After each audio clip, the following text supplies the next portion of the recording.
Hello, broadcasting to you live from the Milky Way galaxy, the solar system, planet Earth, North America, the United States of America, somewhere in between two oceans. My name is Brian Engelman. That guy's Blake Walley. This is the Agree to Disagree show, and this is the newamericanmedia.com. Today is Tuesday, October 22nd, 2024. Blake is communicating to us through tin can and string today. He has a pigeon and smoke signals. We are trying to get his Morse code delivered to us on his Starlink. I've heard a lot of great things about Starlink, but Blake's reporting a little otherwise, a little glitchy lately, eh? Yeah, I don't get it. Like the video's actually been looking so much better lately. Like where I can actually repurpose some of the clips that we do on the shows. But then it's been like weirdly just cutting out for no reason, even though there's not a cloud in the sky. So it's the struggle continues in a different way. But here I am. I actually got some good rants last week, and then they were cut off. And I'm like, damn it, I didn't even know where I left off. It's all lost down the memory hole. Yeah, you've definitely found a couple of rants lately. You've been putting some singles out, and I just need to have you send me those so I can upload them on my side and shoot them out. They're good. They're good advertisements for the Agree to Disagree show. Why people should watch Blake Walley. Oh, did I not hit live? Oh, look at this. All right, so we're going to be live on Instagram for the first time in a long time. It's just not easy to do it. I guess I got to set up a business account, and it's just too much of a hassle. So I just don't. You got a premium account. That's what I was asking you. And then it would only show you in the portrait mode. I don't know how it would look exactly, but hey, wherever we can, stream out there. Oh, you know what? At this time, my account is ineligible. I used to be eligible. They took it. Now they're on premium. You have a whatever the Meta thing. I'm not going to sign up for that. So, but if you do, that's cool. Yeah. Why would I invest into a platform like Meta that treats us so poorly? I couldn't imagine wanting to spend energy on that. So that's why I ask you to follow the New American Media on X at American_media_. You can follow Blake Walley at TV's Blake Walley, BlakeWalley. You can find my personal one. I don't do too much on that one for some reason. I don't know. When it comes to me, I drop so many sports things into the unhappy hour. I drop so many politics into Agree to Disagree. I'm like, well, what else do I feel like saying that I haven't said in these other platforms? So I don't know, maybe some cat videos or maybe something with music. But I'm at Twist of Nothing. You guys could come over, follow us, find us. I always appreciate anyone watching who leaves comments. Your comments make the show really cool. To all the regulars that come on into the bar, you belly up to the bar, Blake. That's the point of this. Sports are on today. For the Agree to Disagree show, we got the news channels on, and it's what communities do. You sit down and you talk to your neighbor about what the hell's going on over here. Do you see this thing? What do you do? How do we fix this thing? What are they doing? Everyone turns into Seinfeld, some version of what are they doing? Just fix the thing. But that's what we do on the Agree to Disagree show. Is we try to talk about issues, problems, how to solve them, and try to call out liars, try to push better ideas to help the future of humanity. Is that a fair way to sum up what we try to do here? When you grab a seat at the Agree to Disagree show, come on up to the bar. Blake, also a former bartender like myself. Yeah. Similar vibes, similar energy. That's what we're looking for. In a way. You're not supposed to talk politics in a bar, but we do that here. This is a safe space for that. Yeah, exactly. Yeah, I wasn't going to get all political behind the bar. Generally not a good idea. But yes, I am very opinionated, and I save that for the Agree to Disagree show, Brian. Heck yeah. You also have another show coming up tonight. Tell people about it, where they can find it. That would be Toxically Masculine Tuesday with Mike Barra, Dr. Brooks Agnew, and Steve Doran, the Trail Boss. That'll be at 9 o'clock Eastern. And the best way to find that show is? Probably Twitter X. Your Twitter X at TV's Blake Walley? Yeah, perhaps. Or Mike Barra. Mike Barra runs the show. You can find it on Rumble. We do stream it to a few different platforms, but that would be the easiest way to find it. Excellent. Yeah, had the chance to sit in as a alternate member, which was cool. I always appreciate that. We've Yeah, we join their shows from time to time. We reported live from Chicago. We reported, we've called in from several different places, I suppose. Chicago, Milwaukee. Yeah, we did a special show the night that Trump, when they missed, thankfully, when they missed. Yeah. So yeah, go check out that show as well. I heard a beep. Did you pull up another page? Are you ready to show us? I did not. That must have been on your end. There was no beeps on my end that I'm aware of. Hey, let's do this real quick just to continue and let you realize that we Why do you let that overlay on there until there's a bunch of people on there? But yeah. Well, the show just started. Up the show, and it takes up a lot of real estate on there. But anyway. Yes, we should have like segments of this, maybe not all the time. Anyway, but real quick, here's the bonus question. We won't spend a lot of time on it since we don't have it in our stack. We're not prepared for it, but let's show that we engage with the people that follow our show. Blake, what role did Kamala play in adding 25% to the national debt? What role did Kamala's economic impact play on the current inflation that is ravaging our economy right now? What role did she play at all this entire administration until they decided to run her for president? I mean, they were talking about just getting rid of both of them and getting a whole new ticket. So what did she actually do while she was allegedly the VP or the border czar? Nothing. She made just terrible public appearances, and they tried to hide her. And then when they realized they couldn't get rid of her because they needed the money and the delegates and blah, blah, blah, they could only dump one, but not both. They decided to run with Kamala. And they didn't want to bring somebody else to lead the ticket, like Gavin Newsom or a Pete Buttigieg. I still can't pronounce that dude's name. But either way, they couldn't have her taking second fiddle to another white man. So they decided to run with her, and that's fine. But they acted like it was a big deal. But no, she was deeply unpopular always, and I'm not sure she does anything. Whoever handles her, I would love to see what she actually does on a day-to-day basis.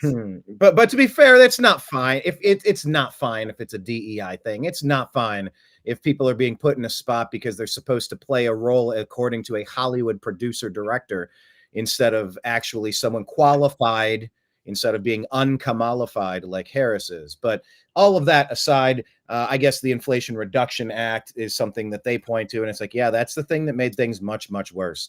So yeah, it in a lot of elections, it's the economy, stupid, and I think that's what you're going to see first and foremost. But there are a lot of trends, and they are all pointing toward Trump. There is no momentum behind the Democrats, behind Harris. She's an installed puppet. She got 0 votes from the people when it was time to campaign. They didn't. They just kept Joe out there just long enough to make the old switcheroo and stage a coup and overthrow the duly elected president, almost like some people say happened in 2020. But I digress. We're heading into another election season. Thank you for the comments. We'll continue to try to monitor that, Blake, as we go. But we have a lot of stories to get to, so we're going to get into it right away. Right off the bat, we're just going to ask about this upcoming election. Are the Dems going to cheat like hell in this next election? Agree or disagree? Also, who is the second most dangerous man in the world? Usually I ask agree or disagree, but I'll just let that marinate. Who's the second most dangerous man? Blake, in a sane world, who would you actually say is the second most dangerous man? Ooh, there's a question. I'll give you time to ruminate on that, unless you have something. I mean, I think of the most dangerous people. You think of like George Soros, a Bill Gates, or a Klaus Schwab. Some of these types of people, these villains. I'd say there's a good list. Obama for sure. Oh yeah, Barack Obama. Yeah, Obama would be way up there. Probably number 1. Top 10. So who's number 2? Top 5. Yeah. So we're going to ask who is the second most dangerous person in the world. We're also going to ask people to question the integrity of this election. Are they election deniers? Agree or disagree with that? Also, has President Trump now worked at McDonald's longer than Kamala Harris has? And are leftists angry that Trump nailed this photo op? Why are they so angry at this? We'll break it down. The memes have been fantastic. Make sure you're following, like I said, the New American Media on Instagram, Facebook, YouTube, all of the places, because different memes get shared at different times. Telegram, TNAM and TNAM chat, TNAM and TNAM chat. But yeah, the McDonald's memes have been wonderful. Maybe Blake has a bit of a montage to show up. Mick Trump, exactly, serving up the freedom fries. Freedom fries, that's the way to go at Donald's. Anyway, That I just was love it so lame. much. I know. Yeah, I remember What's that? that from. No, Freedom I remember that when I was in Las Vegas when that happened and 9/11, and then I remember they got rid of a French restaurant, I think in Mandalay Bay, and replaced it with an American restaurant, and they started doing we're not calling them French fries, we're going to call them freedom fries. And I was just like, oh God, this is so cringe. But whatever, we made it through it. And now here we are. Wars unjustified. Yeah. Yeah, we're 20 years later, and now freedom fries has a totally new meaning. But yeah, with Kamala trailing in the polls, agree or disagree that her courting the GOP, it's because her base has tanked. We will talk about all of these issues and more on today's program of the Agree to Disagree show.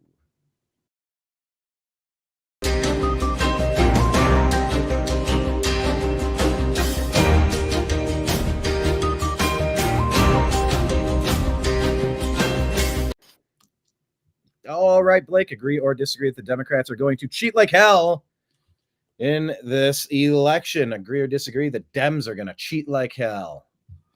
Yeah, absolutely. I agree until they can prove me wrong. And I would love to just have total transparency and prove me wrong. And I'm going to go, oh, wow, I guess we have to accept the results of the election because this is all, they laid it all out and there's nothing we can say. I could be like, wow, well, there's a lot of people that are, leading us down the wrong track. Our country is probably finished, but at least I can accept that we're in an idiocracy and they got this many people to actually legitimately vote for Kamala. That would be fine. I can live with the results, but are we allowed to question it? That is the thing. And I think they seem to be trying to make maneuvers where you're not allowed to criticize it. I don't even have all that information. I mean, there's a lot of weird stuff. That's from Whitmer, I believe, but that's not even in the stack. They're setting this up in a different state, so they're leaving it open. There's a couple of new stories today that I've just kind of just dug into barely. This one just broke. It's with the Secretary of State, this old Brad Raffensperger there in Georgia. This friggin' guy. Yeah, secretly raising millions through a newly created organization to silence election officials fighting for election integrity. He says, yeah, there was corrupt tactics. Yeah, they call it the dirty secretary, Dirty Brad. Caught soliciting millions in what appears to be a desperate attempt to control Georgia's 2024 election. And this has been broken by Executive Director for Women for America First, Kylie Jane Kremer, revealed the shocking details. Raffensperger's private email sent to trial lawyers across the state. Yes, he allegedly used his personal Gmail and cell phone number to ask for $5 million by November 1st to fund his mysterious Election Defense Fund Incorporated that he created last year. But at least in this article's opinion, let's not be real. It's not about defending elections. It's about weaponizing power against those fighting for election integrity. So I guess he's singling out some members of the state election board who have been at the forefront of enforcing new rules to safeguard Georgia's election. It can be recalled that these three patriots previously implemented rules that required enhanced verification measures such as signature matching, video surveillance of ballot drop boxes, and hand counting of physical paper ballots. Seems like all common sense stuff. So to curb election fraud and provide confidence in election results, which we all want, unless you're trying to rig it, and then you don't want any transparency, and you want to dismiss anybody who brings anything up as conspiracy theories. So, anyway, this is, a developing story, so we shall see where that goes. Yeah. I have millions. I have a couple as well. I don't know if you have a few more in the stack on your side.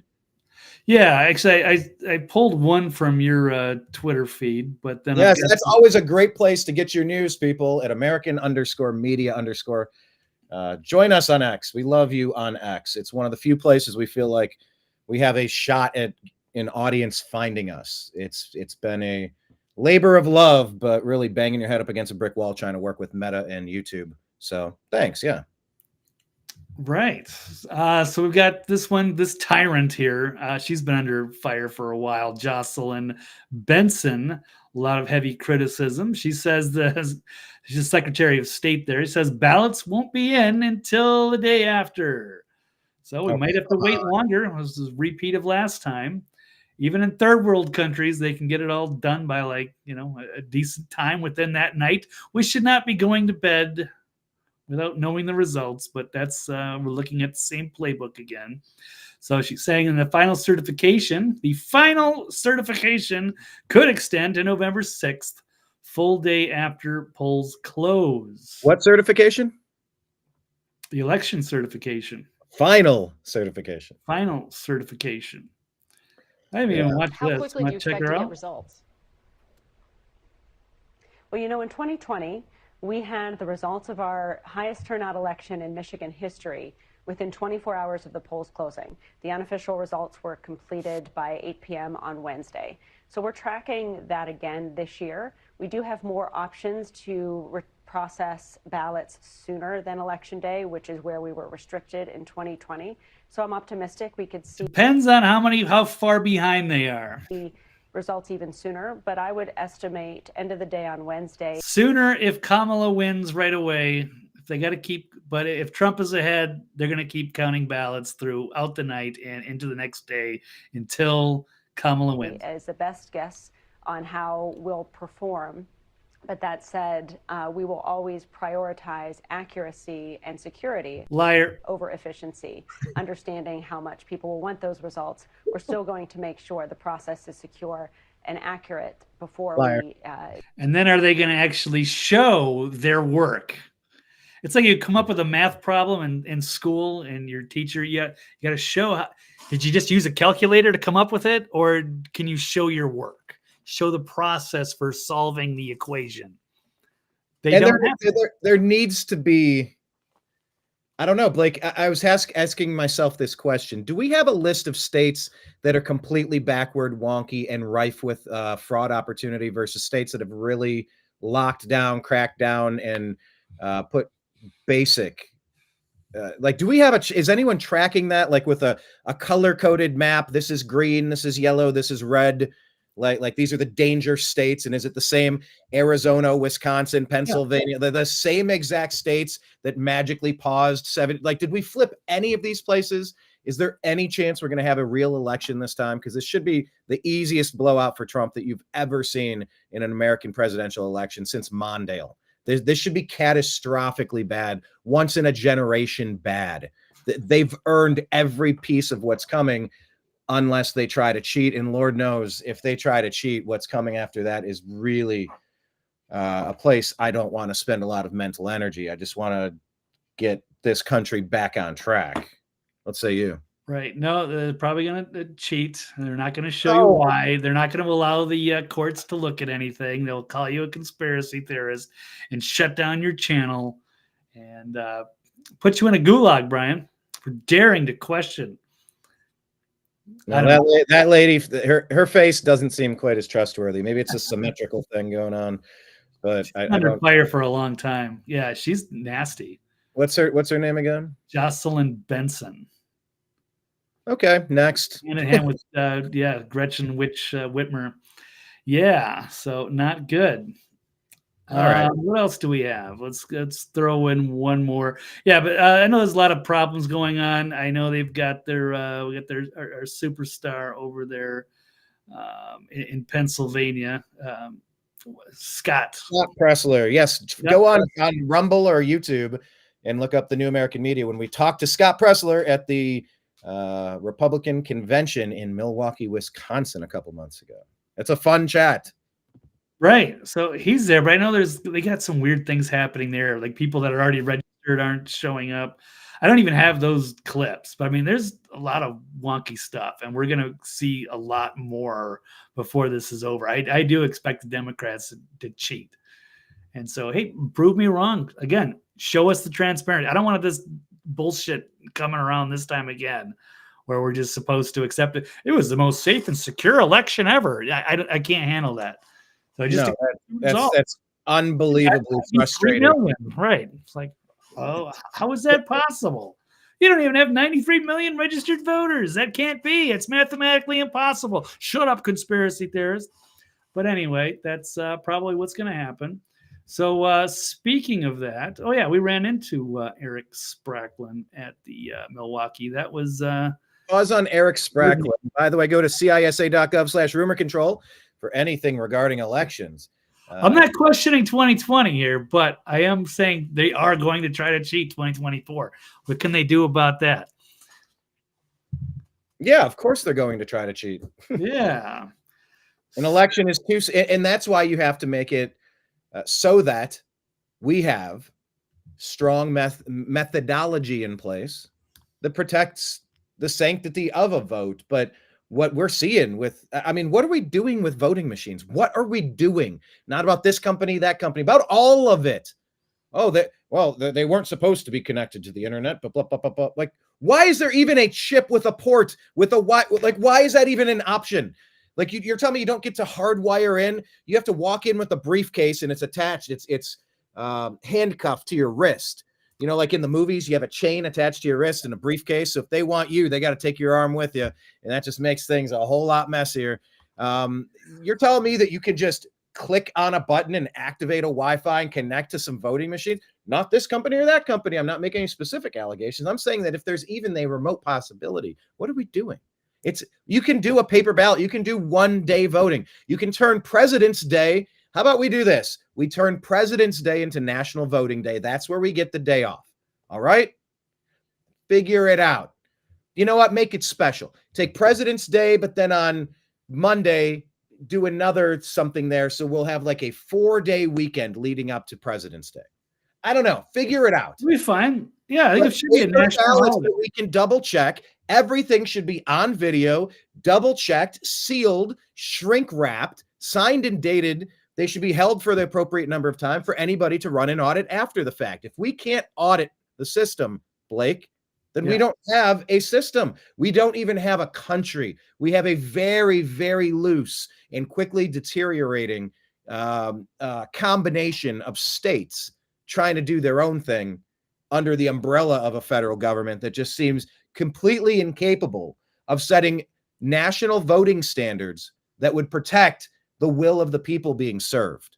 And I don't know if enough has been done since 2020 to prevent this from happening again. If you were a guessing man, what say you? Are we going to see the exact same shenanigans that we saw 4 years ago? Or is it going to look the same or feel the same? Like, are they really going to try to get away with this again? And are they why wouldn't they? What do they get to lose at this point? So, yeah, this is everything to them. So I 100% expect that. Yeah, I don't know. I'd love to put the chat on the side, but then it takes up so much real estate on the screen, and then it makes us look like little postage stamps talking. So it's kind of distracting. We'll try to put those comments up there though.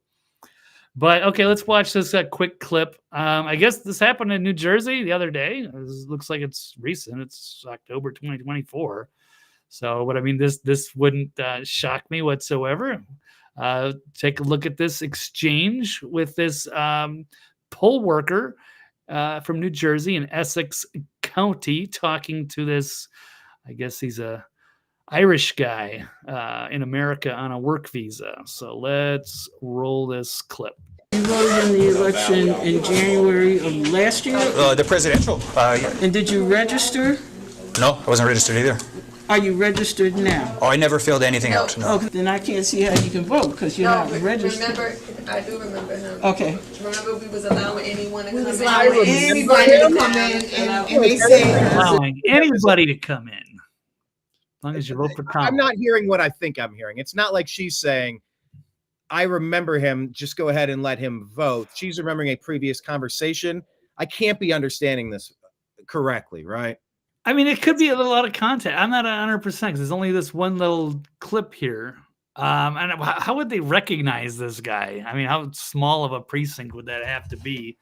I mean, maybe he sticks out because he's got the Irish accent, but still, like, would you remember that from 2 years ago, 4 years ago?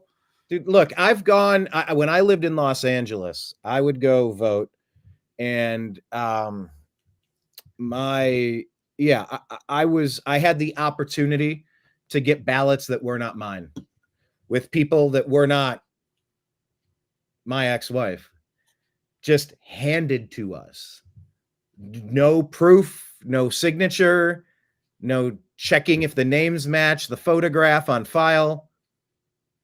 Are you kidding me? Whatever we think we're doing, I'm concerned. I'm not concerned that 75% of the country isn't smart enough to vote for Trump. I think really 3 out of 4 people, we get it. There are some hardcore team players. There are people that are so unwilling to accept that they've been lied to so often that they can't break the hypnotism, the spell, the illusion and delusion that they've just been, it's kind of consumed them and became their character for so many parts of the last 8 years of the I hate Trump and Orange Man bad, Trump derangement syndrome stuff. And we'll get to more of that with the McDonald's thing in a moment. But I don't know if we're going to be able to actually count the right ballots in this election. And Frankie Brown saying the Dems don't understand sensible and smart.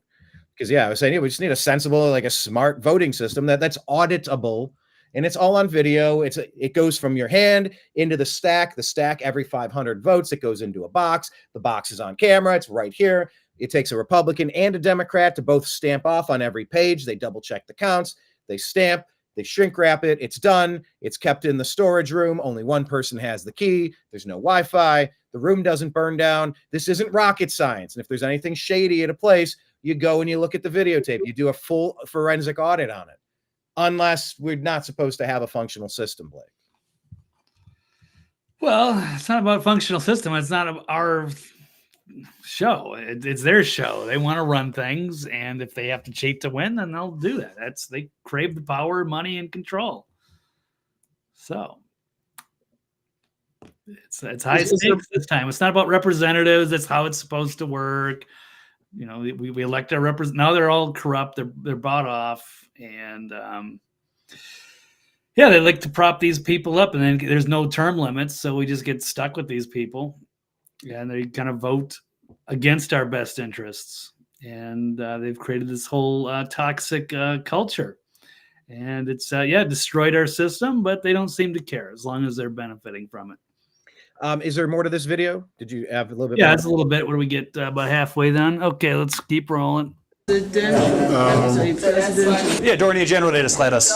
okay. I'll let you fill out a ballot now. Whether or not it's going to be, they're going to count it, I don't know. But I don't know if it works because I'm an lawyer. So, oh my God, and he's even questioning it. It's amazing. But I'm an Irish citizen. I'm not. It doesn't matter. I mean, you have He just said he's an Irish citizen, and then she says it doesn't matter. Really?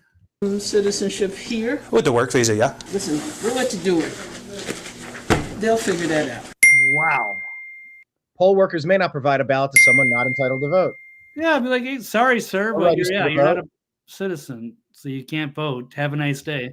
The brand new one, yeah. There's no much many new ones, just so you know.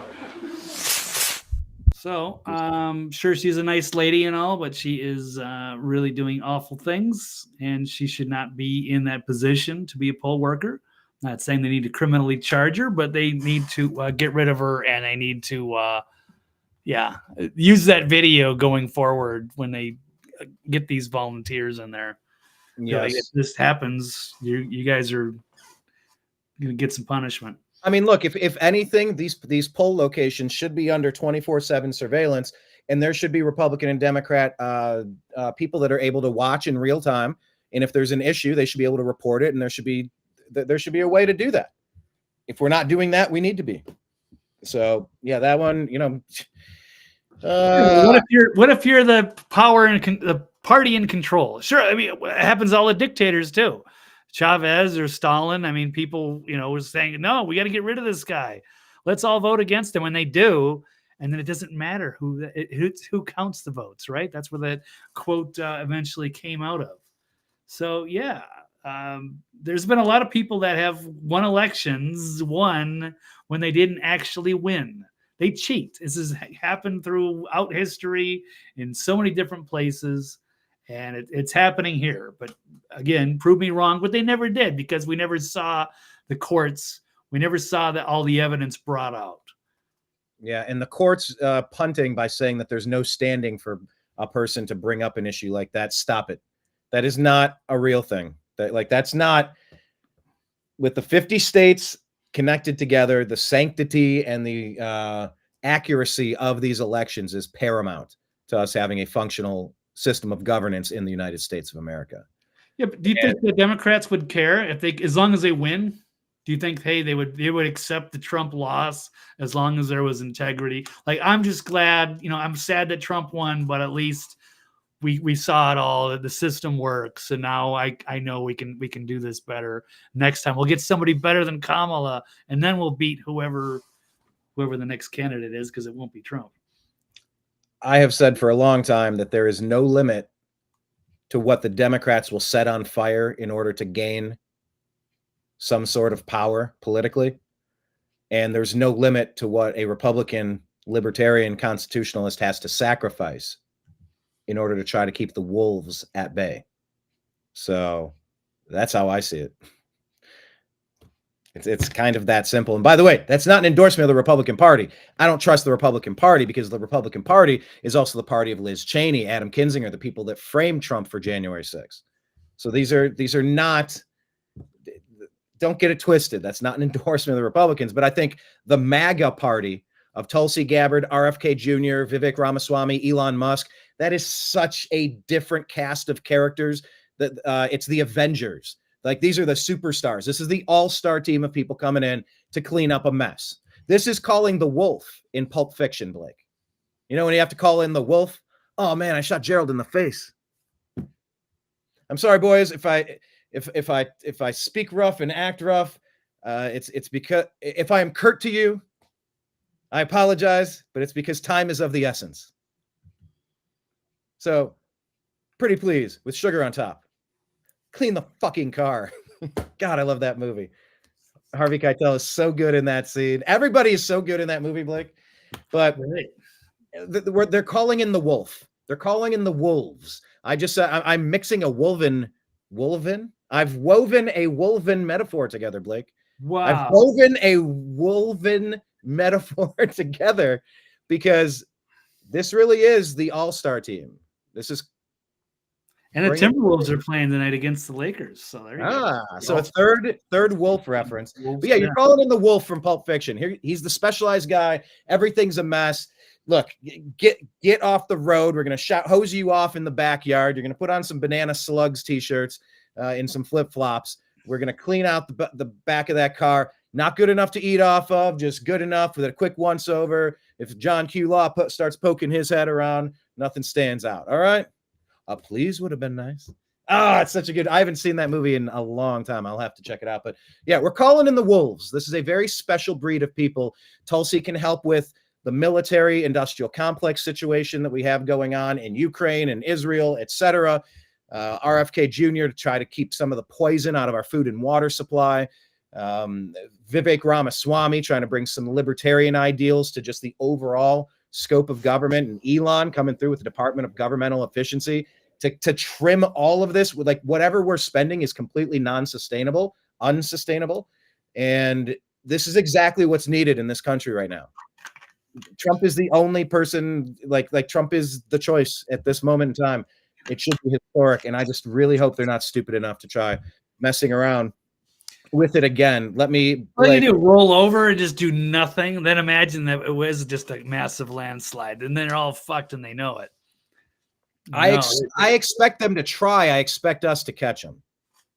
That's the main thing. I just hope that there's a system in place that they're going to be able to irrefutably, yes, show that they cheated. I mean, there was a lot of weird shit last time with the van pulling in the TCF center and the under the tables in Georgia and the pipe burst, and then Arizona, they run all those ballots without chain of custody through run back. The Wisconsin Dropbox. I mean, there was like all of this stuff is 7,000 sworn affidavits in Michigan. Inconceivable. Right. Thanks, Kenneth. Never miss an opportunity to make me work an inconceivable reference from Princess Bride into the program. Yeah, I mean, Blake, there's a laundry list. Awake against woke. All right, I like that. There's a laundry list of grievances. It's going to come down to, are you going to be able to catch any sort of bullshit? And it's really got to be about the verification system on the back end of it. Let me run through a couple of these real quick, and we'll switch to another. They found them pulling ballots under the damn table, and they made up a story about a pipe burst. Like, that should have been red-handed. They should have been all going to fucking jail. But Brad Raffensperger and half those those people down there, Fulton County, and there was another county down there. I mean, there should have been, like, the feds should have come in there, raided that place, and unwound all of that. And even if there wasn't anything, then fine. I don't care, but it looks so obvious. And that fucking van, I mean, they didn't do anything. They made a fucking movie about it, 2,000 Mules. I mean, there's so much shit. They didn't do anything. The courts didn't even, we don't want to take a look at it. I don't know, Brian. But I mean, yeah, that's going to be the end of our civilization. We're heading for national divorce and potentially civil war. But look. I just keep saying, look. I look at the what do they say in not King Jay and Silent Bob, Clerks maybe says, look at that morose motherfucker. Look at that morose motherfucker. Whatever the line is. Sorry if I'm cussing a little too much today. I really do try sometime not to. But I'm telling another line. Right. Look at that morose motherfucker. I see Obama's body language talking to Biden in the church at the Kennedy funeral. Look at that morose motherfucker. Look at that guy. They're not happy. They're not confident. They do not have swagger. They look haggard, run ragged. Ooh, haggard, run ragged. Well, that was Chasing Amy. I only saw that once, so I don't know that one as well as the other ones. Oh, you found it. Do you have the full line or who he's talking to? Anyway, if you don't, no big deal. There's one morose. That was Chasing Amy was good. Well, look at this morose motherfucker right there. I don't know. Is that in the mall? No, that's Mallrats. I don't know. Oh, so it's in at least Mallrats one. I don't know. I get them all confused. But yeah, I get you. It's Jay. Well, look, Jay and Silent Bob. Let me run through a couple of these. Just touch on the bullet points here, and then we're going to jump to the next topic. Blake, any more Jay and Silent Bob info that you can bring? Of course. Hit us back with that update. Yes, but look, I'm just saying, what if 2025 is glorious? And I'll agree with Kenneth. What if Trump wins in a landslide, just like we all thought? It's fairly uneventful. There's no EMP. There's no World War III. There's no nuclear fallout. We actually get through an election.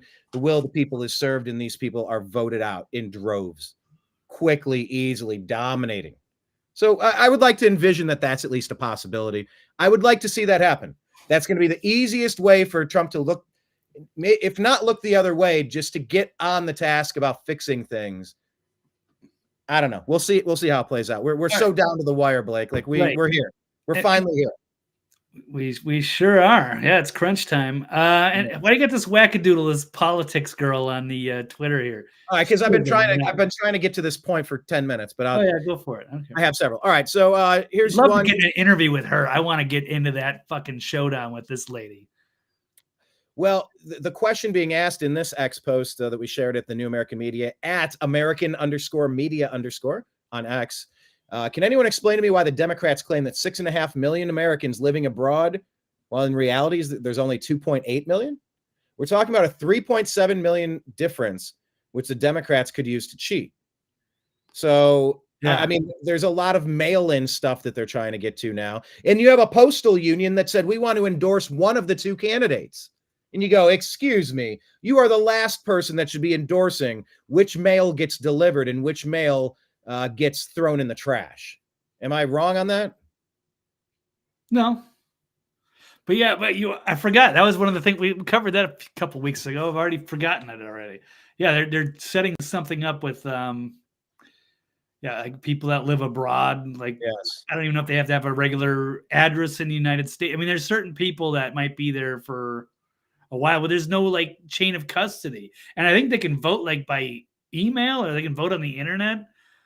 Like and they don't have to like show like a proof of like where they originated from or if they're actually coming back to the States. Like there was something really sinister about that.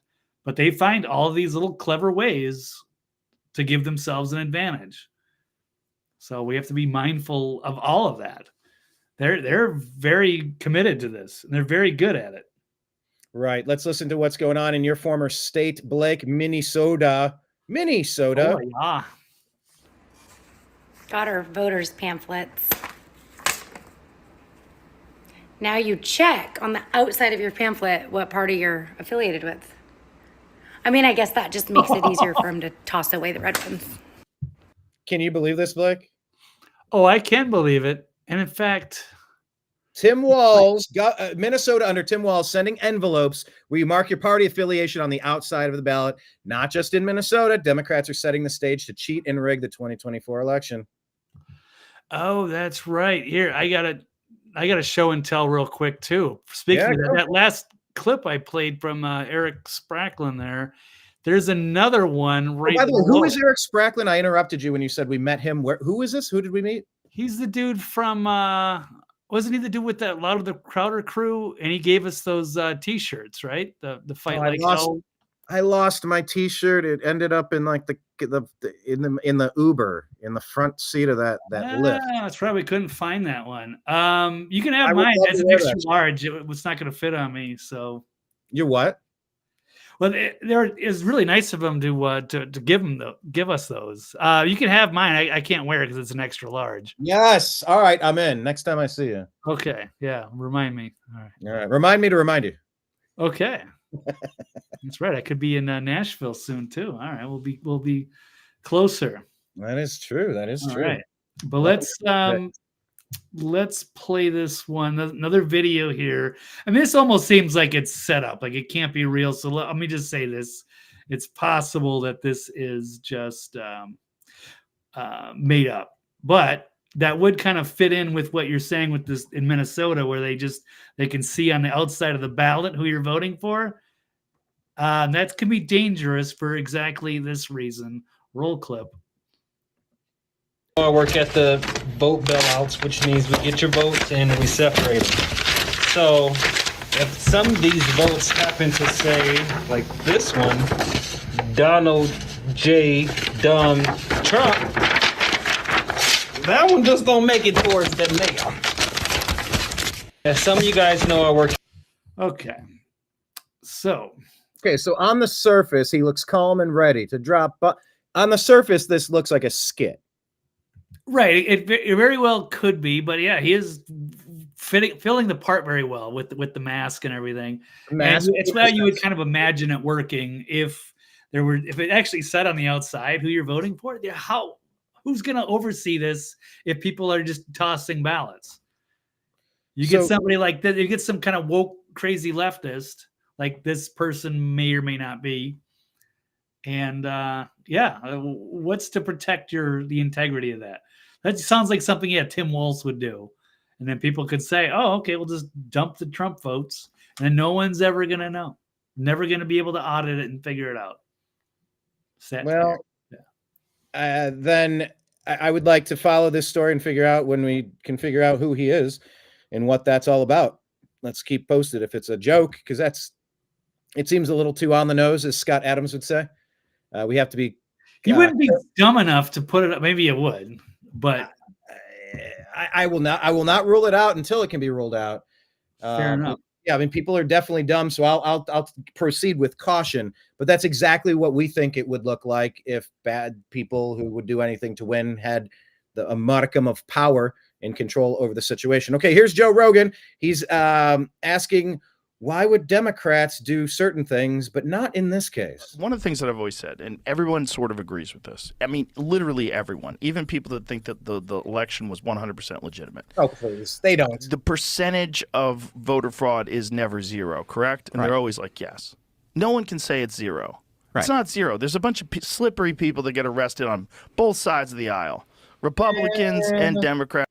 I mean, Blake, is it really both sides getting busted, or is it a lot of big city Democrat rigging? I'm sure it's both, to be fair. But I think in 2020, people can check, CISA. But I had a lot of issues with that. A lot of people had a lot of issues with that one. So, all right, we'll continue with Joe here. Democrats get arrested for election fraud. It's a real crime. The idea that they commit all these other acts of fraud and deception, but when it comes to elections, Brett, that's a sacred institution that we don't violate at any cost. Yep. Well, and the way they maintain that story is by ruthlessly punishing anybody who questions it, even though questioning it is the obvious thing to do. Right. Right, Blake? We've been punished for questioning the validity of something very important. right. And that also happens to be in our stack today. It's one of the agree to disagree questions. People that question integrity are election deniers. Yeah, pull that quote up then, and we'll let Brett. This is Brett Weinstein, I believe. I'll let him continue here. All right, that's a good segue. We'll jump to that. Right. Because for one thing, elections used to be different, as you remember, right? First of all, you used to vote in person, and voting by mail was something you were very reluctant to do because you knew that if your vote got counted, it was going to be very late in the process. It wasn't really going to matter. It was mostly for soldiers serving overseas. Right, exactly. It was for people who just simply couldn't vote in person. And Yeah, and that's what it should be always. And it should be photograph, signature verification, what's your address, double check, what's your social security number. Like you should have to pass a test to get your ballot. Never really mattered except in very rare cases. You need to prove who you are. The disappearance of that and the normalization of voting by mail, the normalization of voting across a period of time. And Blake, just imagine voting by mail to be delivered by a U.S. Postal Service whose union endorsed Kamala Harris and the Democrats.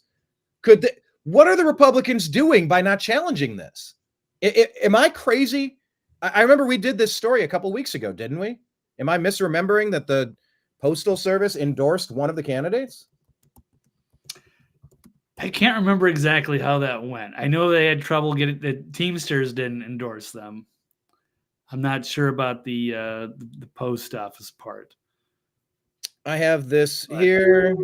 APW. Hang on a second. It's supposed to tell you this is awful writing. Anyway, the American Postal Workers Union National Executive Board has endorsed Vice President Kamala Harris for the next president of the United States. Just their board.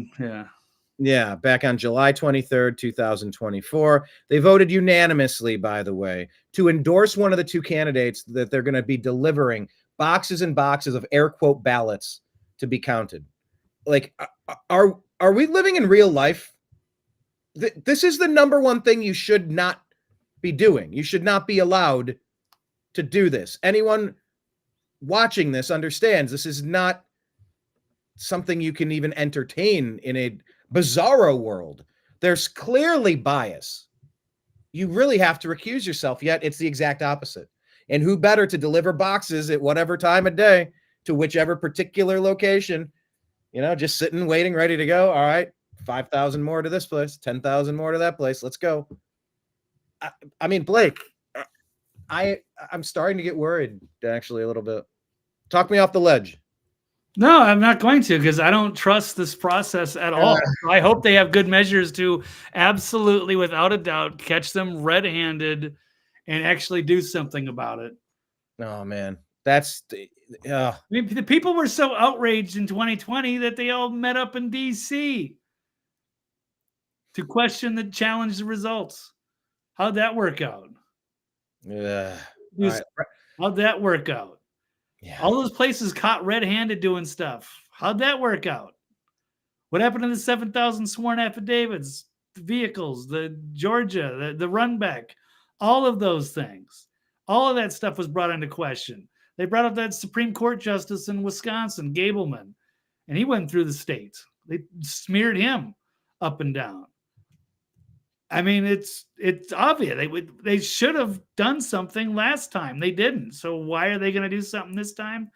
I don't know who's going to do it. And the people that are in power are never going to allow that shit to happen. They are setting it up so that everybody is, you're an election denying conspiracy theorist if you dare question anything. And so that's also what I have here on the stack. And so this is out of the Federalist. Well, they're saying asking questions about election integrity doesn't make somebody an election denier, but that's the way they're going to frame it, because that was even put out by the Wall Street Journal. It's tantamount to domestic terrorism. So if you have concerns or how our ballots are tabulated, you're a denier, conspiracy theorist, and a threat to our democracy, Brian. So, oh, shucks. In a long news report published over the weekend, he said it feels very dystopian. Republican county officials brace for election deniers again. Characterize those who think the 2020 election was stolen, rigged, or less than secure. Yes. Oh, they just stopped short of calling them domestic terrorists. Probably will. That's nice of them. Yeah. So 4 years of baseless allegations of election. Baseless. Yes. Awesome. Because no court ruled on anything, they're baseless. That's an interesting way to twist what didn't happen in 2020. So, Brian, you're creating an atmosphere of fear and intimidation. Oh, is that what I was doing? I don't know. So I thought I was trying to figure out what was going on because none of it made any sense. Joe Biden was the least popular person on his party's ticket until he teamed up with the second most unpopular person, or I think it was Kamala was the worst and he was second worst. No, but that we're supposed to just believe that won the election. Okay. It's an interesting theory they have. Right. I don't know what they're basing it on. And I don't think they put up a persuasive argument that I can see, at least not from this article, saying they apparently didn't even really talk about any of the concerns that people had in 2020. So I guess if you don't look at anything, don't look at the evidence, then you're not going to believe it. And you're just going to be there to gaslight your readers into thinking that election officials nationwide are being hunted by rabid Trump supporters who have been hoodwinked into believing an outlandish conspiracy theory. Wow. So anyway, that's there. That's the latest. All right. Well, let's actually swap back with Weinstein as he wraps this up on Rogan here.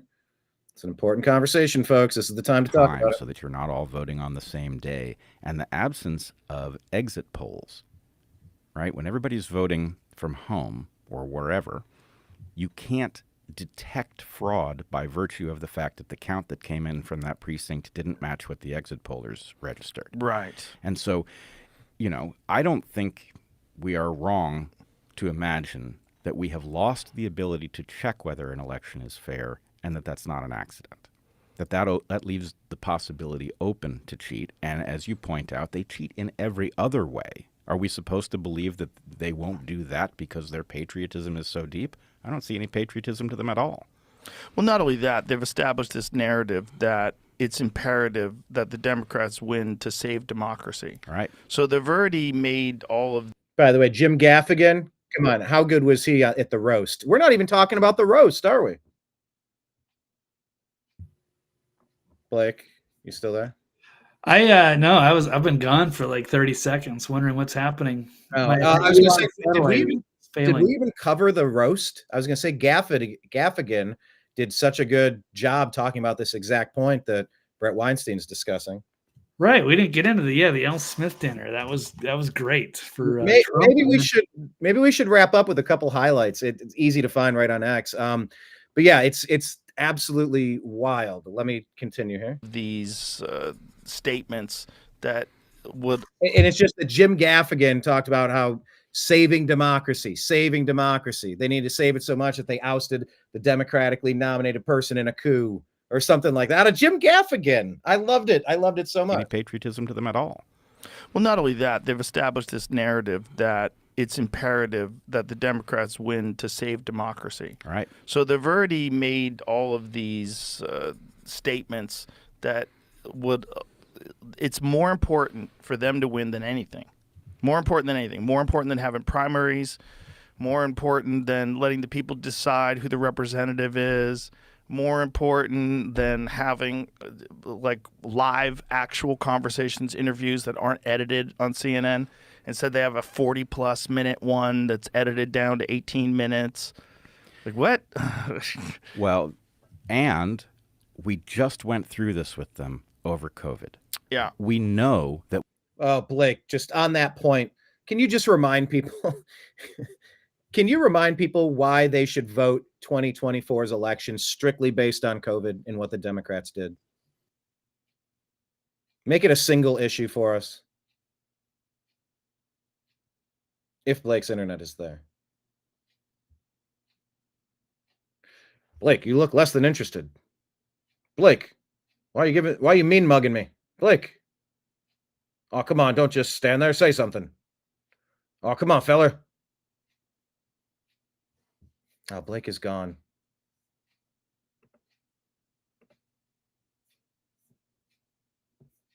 All right, I will continue the clip. If Blake comes back, I can ask him that question. That when they think they're in the right, they feel entitled to lie about everything. They feel entitled to coerce. Right. And so the idea that we're supposed to imagine that right there, people. I'm going to rewind it again. It down to 18 minutes. Like, what? On COVID only, the Democrats need to be flushed out of office on every level like an enema. Well, and we just went through this with them over COVID. Yeah. We know that when they think they're in the right, they feel entitled to lie about everything. They feel entitled to coerce. Right. And so the idea that we're supposed to imagine that our elections are somehow different to them, I can't imagine how that would even work. It doesn't make any sense. And it's one of those things, again, that you're forced into agreeing with just out of fear. Yeah, forced out of fear, Blake. And that was pretty much how the COVID protocols were handled. That was my question to you when the feed dropped. Can you make your case? Just tell people why they should vote all Democrats out of office based strictly on what they did to us during COVID in 2020 alone. Yeah, they turned into flaming authoritarian fascists. Yeah, they shut the country down, destroyed small businesses everywhere, tried to force people to take their, an experimental medication, including first responders when they were already being overwhelmed to begin with. Military, airline pilots. I mean, they did a lot of damage to this country by doing that. And can only imagine if they had gotten away with all the things that they wanted. They wanted, their vaccine passports. You got to show your papers to go anywhere. They did some really evil stuff. So yeah, these flaming authoritarians that wanted to control your life and get you, every booster or what have you. They just about destroyed the damn country. Yeah, and they couldn't even get into the reality of what actually happened, that this thing leaked from the lab. That Fauci was absolutely knew a lot more than what was happening. And all those people that were involved there in the big pharma industry and how they were all in bed together. Just unprecedented corruption there. So yeah, they all need to be voted out for that. And they all need to be interrogated, questioned for their role. So with that, I don't know what happened to Fauci. I know Rand was after him pretty good, but he's still out there somewhere. Needs to be held to account. So this could never happen again. Yes. And I have a bunch more to say, but I think I want to just get to the McDonald's story. I have a lot of stories about accusations of cheating. Go to the New American Media at American_media_ on X at American_media_. I'll just read you a couple headlines and then we'll get to the McDonald's thing, Blake. George is saying, "Dear Democrats, after Trump wins, by the grace of God, I promise to advocate for a complete audit of the results to ensure that he didn't cheat. I just need you guys to stop pretending like our elections are suddenly safe when you used to say the exact same things that we say now. Madam Corruption, a.k.a. Hillary Clinton, used to say the exact things that we say now." This is a compilation from Kennecoa the Great, documenting almost every time Democrats have questioned the fraud cheens. Anyway, so just keep that in mind. as well. Brian, weren't you threatening to like lock up all the Hillary supporters back in 2016 for daring to question our election integrity? Yeah, that part. How about this one?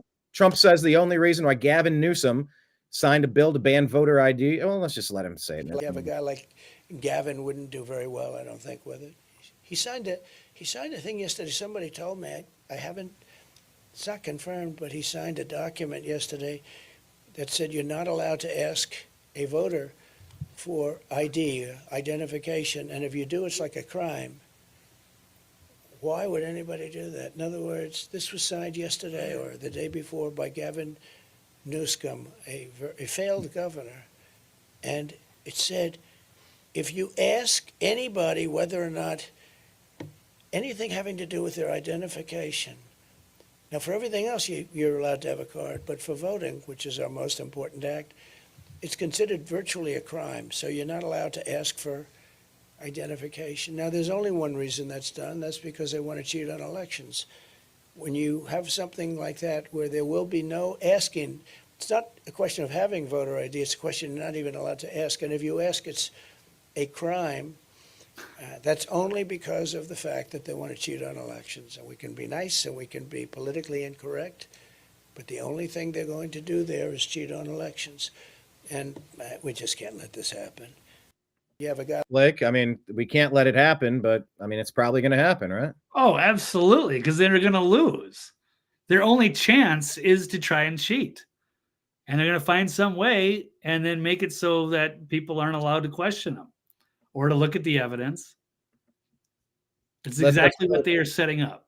Exactly. Let's play a clip of this. What's going on with Act Blue? In just 10 minutes on FEC.gov, they discovered startling donation patterns from supposedly unemployed individuals. Now, let's take a look at some of these numbers. 4 unemployed individuals donating a staggering $197,993.68 across, you ready for this? 23,416 separate donations. Oh my God. That's an average of 10 donations per day. Blake, come on, the math there. You following this Act Blue stuff? I mean, there's all kinds of stuff. I mean, it's like overwhelming, but the question is, can we do something about any of it? Right. Who's going to do it? Fact. Every day since January 1st, 2023. Does this sound like genuine grassroots support to you? So let's break it down. These suspicious donations. First, we have Carolyn from New Jersey, living in an apartment and listed as unemployed. She somehow managed to donate over $53,000 through 5,998 separate donations since January 1st of 23.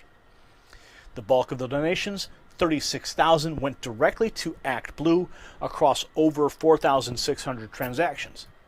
But it doesn't stop there. She also made donations to various Democrat campaigns and PACs. And Blake, this just goes on and on. You know, the stories here from Kyle Becker, we put it on X, but I mean, it sounds like the Democrats have been creating a fake voter roll industrial complex, like a nation of drones who exist on paper, who are not citizens. 20, 30 million illegal aliens have been invited in here to get cards and to get driver's license, even though they don't know how to drive. They can't read the signs, and they're just supposed to get behind the wheels of a vehicle and just assimilate. They're doubling populations with Haitians. Can this be caught? Sophisticated ballot harvesting operation, right, to ensure that they stay in power. Yeah. Them or, you know, some of their Republican allies, Liz Cheney or Kinzinger or what have you, Mitch McConnell.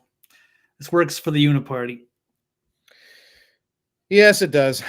Yes, it does. All right. I got more to share, but I'll just leave it because we have more stuff that we want to talk about here. So let's pull this one down. Let's hit a reset and let's find another topic to begin with. Ooh, our distress intro.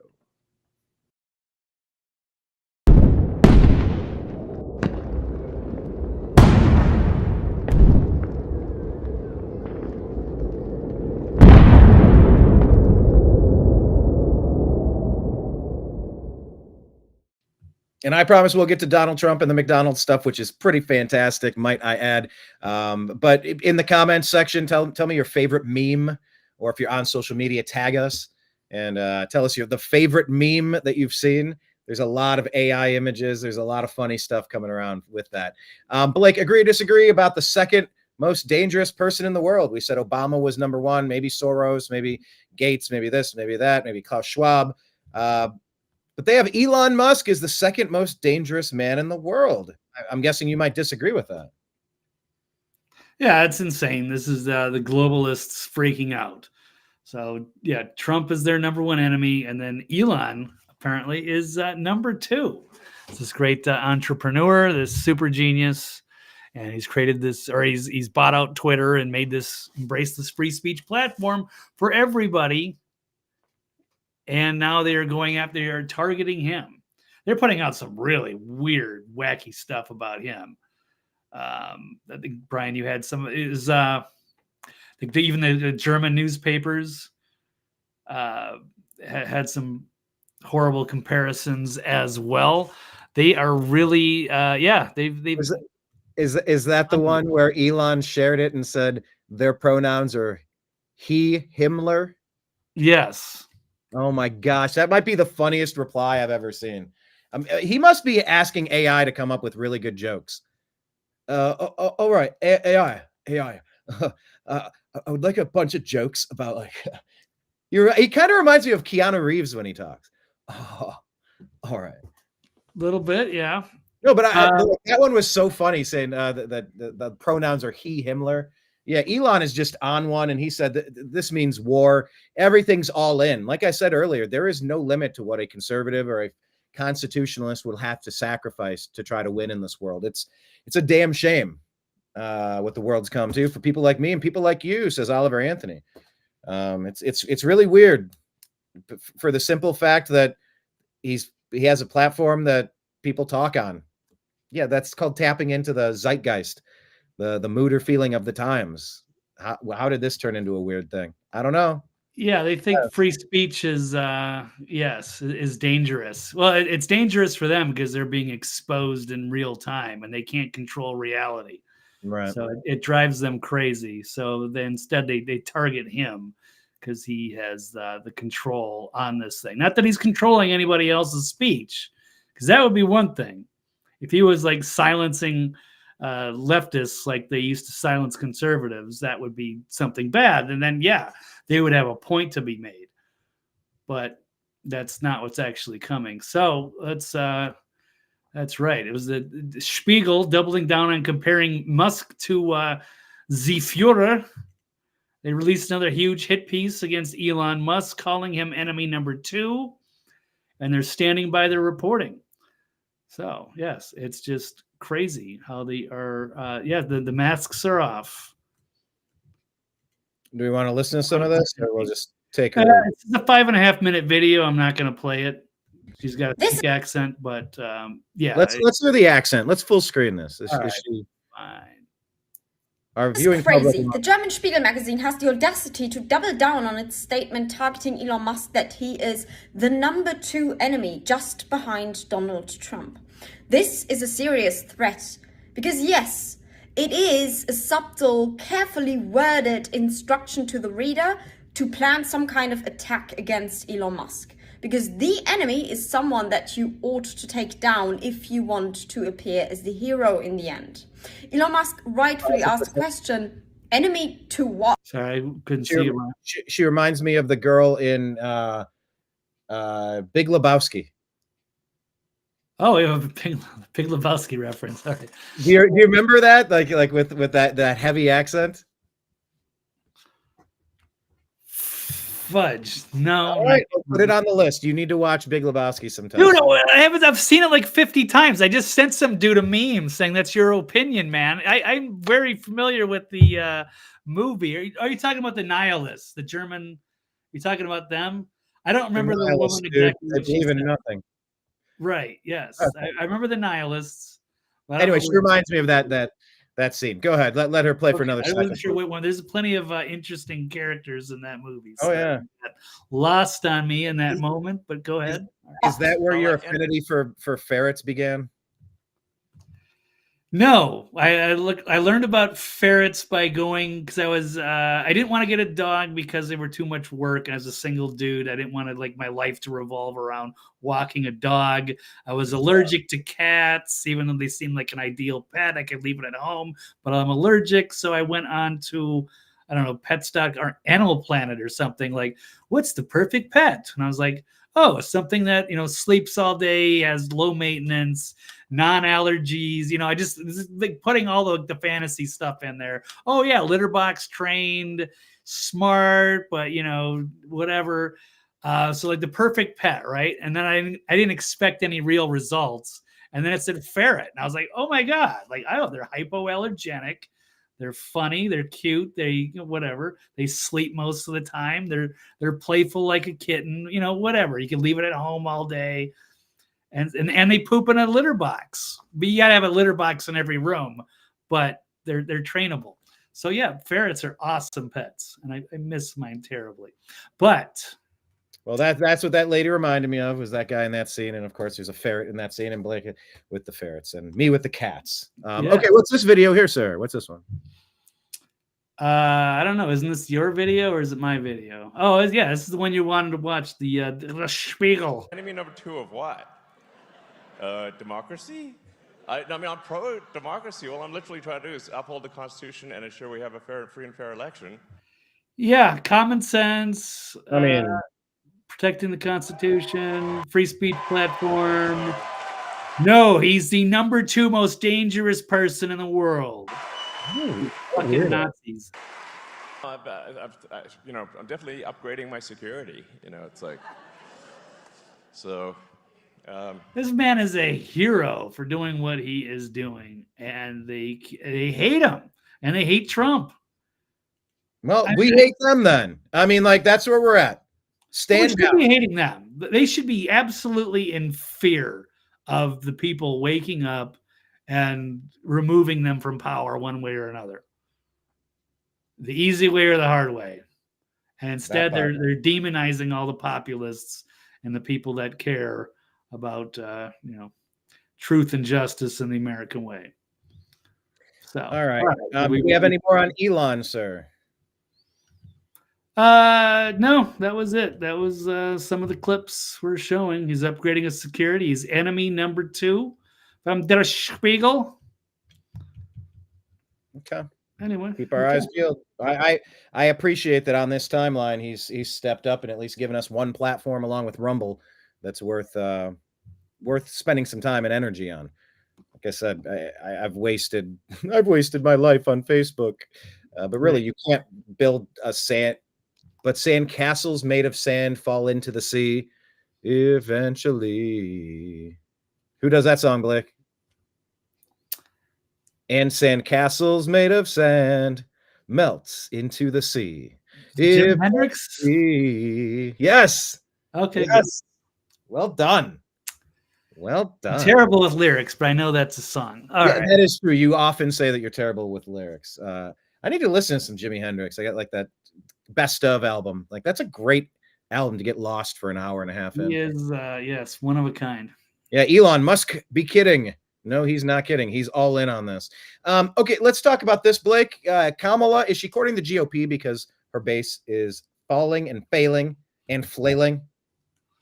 Yeah, 100%. She's good, trying to get the neocon votes, but nobody cares about those people. So she keeps trying to make a big deal out of, Mike Pence or General Milley or, the who's who of the most awful neocons, John Bolton or whoever it takes. But yeah, the Cheneys are not a good endorsement.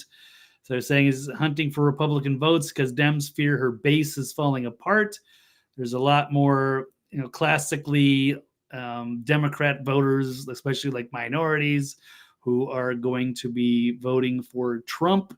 The internal polls have got to be freaking them out. So now they're trying to get, Liz Cheney, I guess, was, making an appearance with her. I don't know if they're on the campaign trail together. Hilarious. Liz Cheney, huh? Yeah, or Nikki Haley or anybody that they can. By the way, real quick, I have this here. January 6th was a setup. Liz Cheney and the January 6th committee fabricated a TV production to manipulate the American people, conspired with the FBI and the media, and lied about the pipe bombs and destroyed evidence. Here's Kinzinger, one of the liars in chief. That's on X. I won't play it, but you get the point. Liz Cheney also violated a DC ethics law by contacting Cassidy Hutchinson. It needs to be investigated. The House Oversight Committee obtained Cassidy Hutchinson's signal messages, and she was directly communicating with Liz Cheney and indirectly through Alyssa Farah as Cheney was leading the January 6th committee. Cheney also helped Hutchinson get new lawyers, new text messages revealing her getting busted, secretly texting the star witness for J6, Cassidy Hutchinson, about her testimony without her attorney's knowledge. Oversight Chairman Barry Loudermilk obtained January 6th star witness Cassidy Hutchinson's signal messages, revealing directly communicating with Cheney in the months prior to explosive and private public testimony, directly and through an intermediary, Alyssa Farah Griffin, while Hutchinson was represented by her attorney, Stefan Pasentino. And the select committee conducted 6 transcribed interviews of Hutchinson in total. This is who Liz Cheney is, by the way. She should be perhaps the first one that should be under investigation. Julie Kelly reporting this is her WMD moment in June 2022. Julie Kelly has earned the right to let us hear her moment, her big moment. Ms. Hutchinson, could you look at the exhibit that we're showing on the screen now? Have you seen this note before? That's a note that I wrote at the direction of the Chief of Staff on January 6th, likely around 3 o'clock. And it's written on a Chief of Staff note card, but that's your handwriting, Ms. Hutchinson? That's my handwriting. And why did you write this note?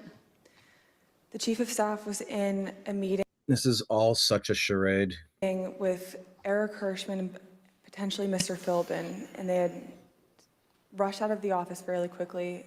Mark had handed me the note card with one of his pens and started dictating a statement for the president to potentially put out. And, no, I'm sorry, go ahead. That's okay. There were 2 phrases on there, one illegal and then one without proper authority. The illegal phrase was the one that Mr. Meadows had dictated to me. Mr. Hirschman had chimed in and said, also put without legal authority. There should have been a slash between the 2 phrases. It was an or if the president had opted to put one of those statements out. Evidently he didn't. Later that afternoon, Mark came back from the Oval Dining Room and put the palm card on my desk with illegally crossed out, but said we didn't need to take further action on that statement. So, I mean, just Liz Cheney's involvement with this. It's an absolutely stunning lie facilitated by Liz Cheney, who either knew it was untrue or didn't properly vet this. The Cassidy Hutchinson wrote this note. It was written by the White House lawyer Eric Hirschman. So, Blake, finally here, following a House administration report, we filed a bar complaint on behalf of Stefan Pasentino against former Rep. Liz Cheney. Thankfully, she got blown out. If the country voted like Liz Cheney got the vote, and it's an accurate counting, that's what the Democrats are going to get. That's what they're going to suffer, the same complete blowout that Liz Cheney did. Anyway, for allegedly violating professional ethics obligations, messaging her before the J6 committee. So, yeah, these people from Liz Cheney to the others, they're so complicit in this shenanigans, Blake, these shenanigans. You just wondered, how does this resolve itself? These people are very guilty of very serious problems. Yeah, which is why they're going to cheat on the election. They got nothing to lose. Yeah. They've already been doing all kinds of other crimes. So, I mean, what's a few more? What's a few more at this point? They're going for broke. They're all in. They have to. Yeah, they are all in. Back themselves into a corner, and now that's the only way out. All right, what do you have here? This is just kind of pulling out the ridiculousness of endorsing Cheney. This is Jon Stewart with Tim Walz. The love of the Cheney family. The Cheney thing. Do we really have to do that?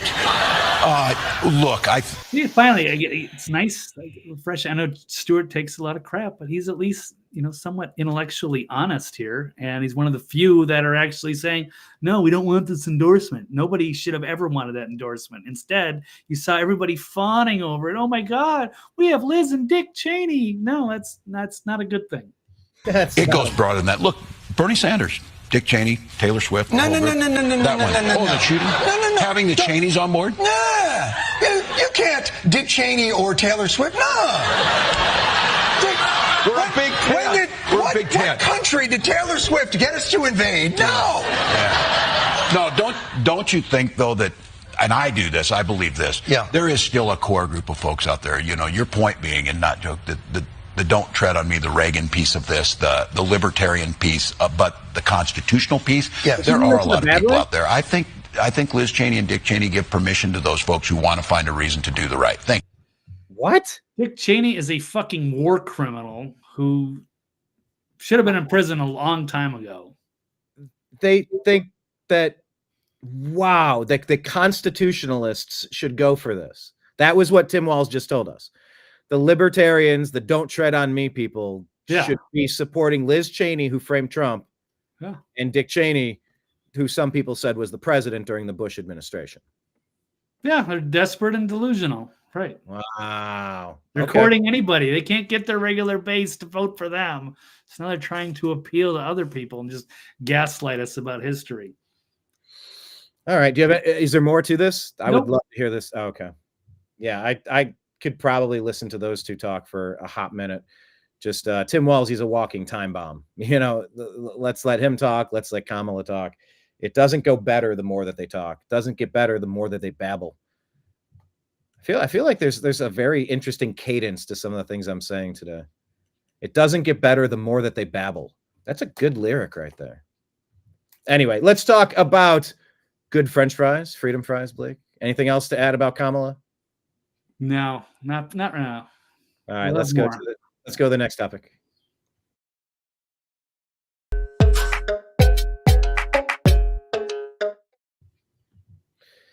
All right, let's talk about this, perhaps the funniest story. And maybe if we have bonus, just anything from the comedy roast that Trump did. Let's talk about Trump roasting people, Blake.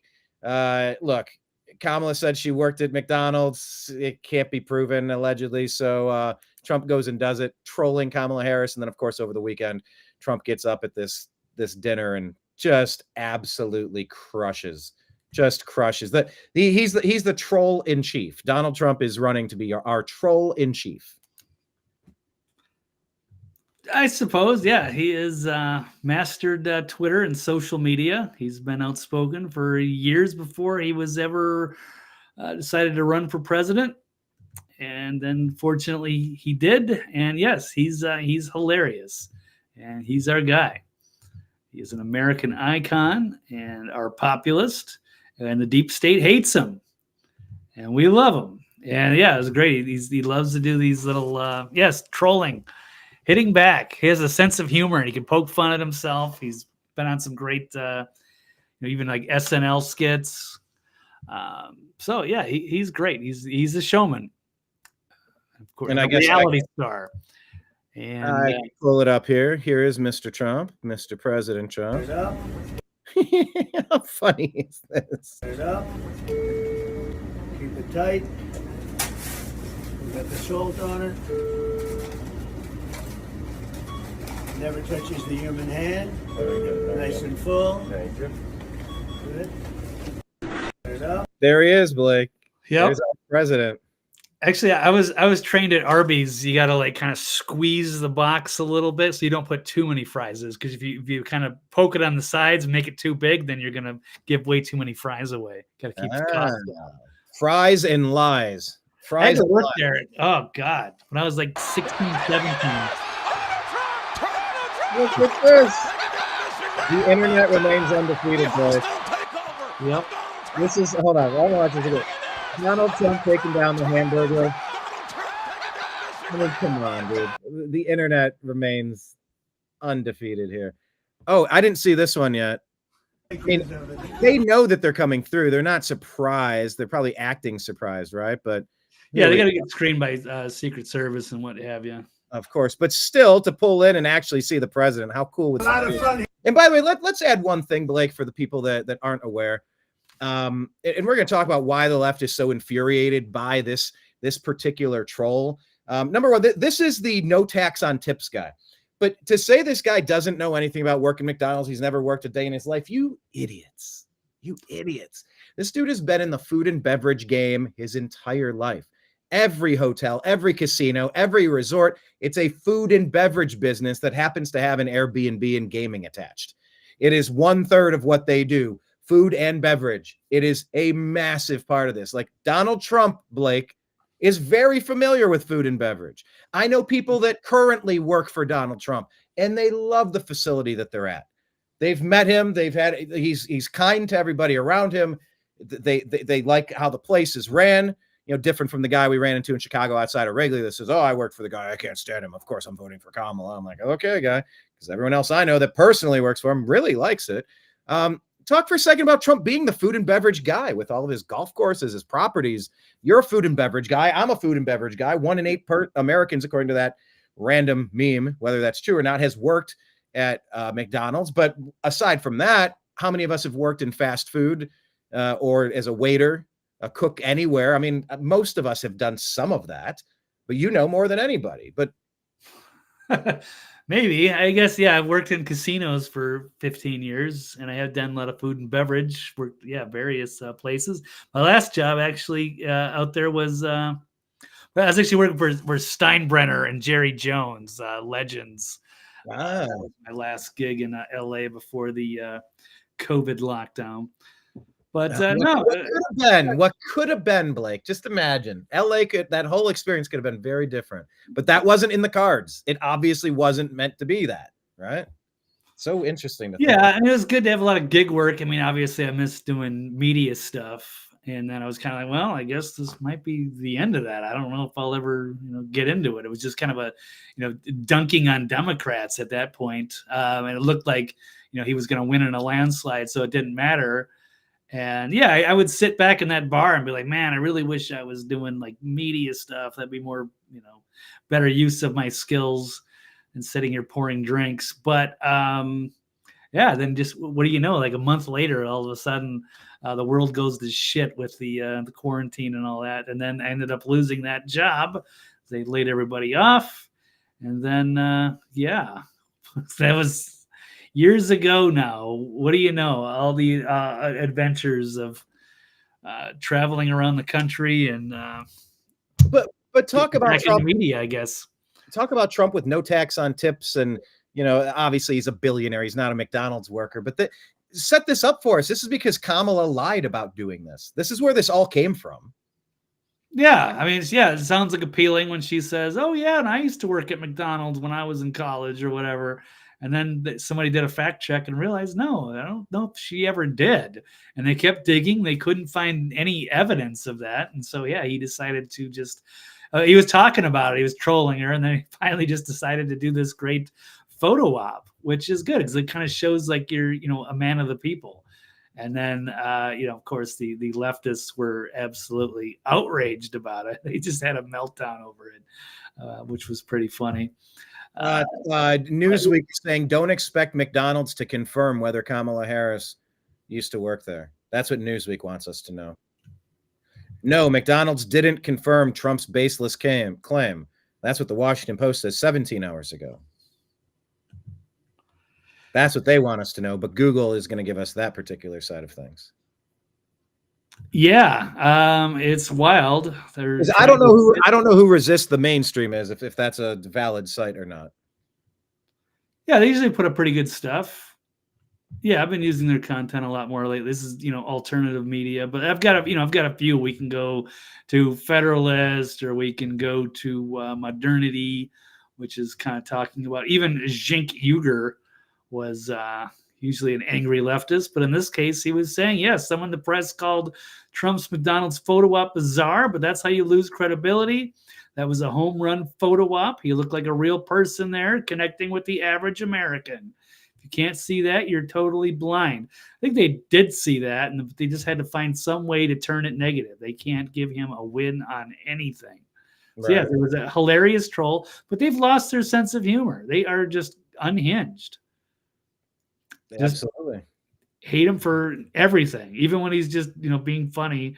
And this was hilarious. It's like, well, that wasn't a real McDonald's, and wasn't a normal setup, or they just staged the whole thing. Like, who cares? It was still like a funny thing. He wasn't going to go into like the busiest McDonald's at the mall or something and show up with God knows how many people. So yeah, but it was still fun. He did show up. He did make the fries. It was good. So let him have his moment. All right. Yes. Let me show this interaction with this lady she pulls in. A lot of fun here, everybody. Oh my God! Oh my God! Look at all the fake news over there. Hello, everybody. Fake news. You can fake this, And right? you know this is compliments of Trump, okay? Yes, thank Okay. you. Mr. President, Yes. please don't let the United States become Brazil, my native Brazil. We'll keep it. Oh, that's so good. Please don't let the United States become my native Brazil. I've heard that. I've been talking to someone from El Salvador, talking to someone from Brazil. They say the same thing. Don't let this happen in America. That's a good message. If you only have the president's ear for a couple seconds, that's a good thing to say, right? I like that. Yeah, absolutely. So people like they embrace all this socialism and communism. They glorify how great it is, and then you actually hear from the people that lived under those tyrannies, and they will tell you that it's the worst thing imaginable, and you're never going to vote your way out of it. Exactly. The United States become Brazil, my native Brazil. We'll keep it good. Please. And Brazil is where it was alleged that Bolsonaro stole that election from Lupo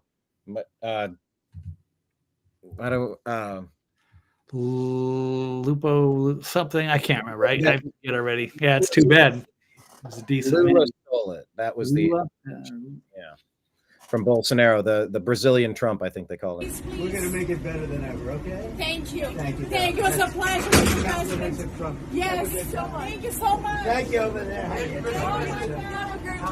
Have a good time. Thank Nice you. to see You you. too. Bye, Nice to darling. see you. Have a good time. Thank you. A lot of I love the smock. The smock is a good look. It's pretty great. Trump killing it on his first day of work. It's the AI one? No. Okay. Oh, we got some AI one. You got a couple. I've seen some. It's got to be in there somewhere. It's like an AI where it shows like a bunch of weird shit happening. 15 minutes more than Kamala. Yeah. Oh, I'm sorry. This one right here. Well, let's just let him say it. That's nice. Here we go. Mr. President, you actually have worked at McDonald's now versus... Now I have worked at McDonald's. I've now worked for 15 minutes more than Kamala. Are you going to put this on your I resume? never worked here. Why would she lie about something like that? Will it be put on Will you, Blake? I love that question. Will you put this on your resume? Oh, come on. That's just kind of the funniest thing ever, right? Oh yeah. All right. You got anything else to add on this one, sir? Oh, okay. You didn't see this one? I'm just I wanna stuck play on the this music. page. I'll take this off. Go ahead. Let me pull yours up. Oh, okay. Here's that AI one I was talking about. I'm Oh, getting this is rid an of the AI music one? just in case. Yeah. Is this going to be like Black Hole Sun video? Okay. What's happening? Oh my gosh. Okay. What is even...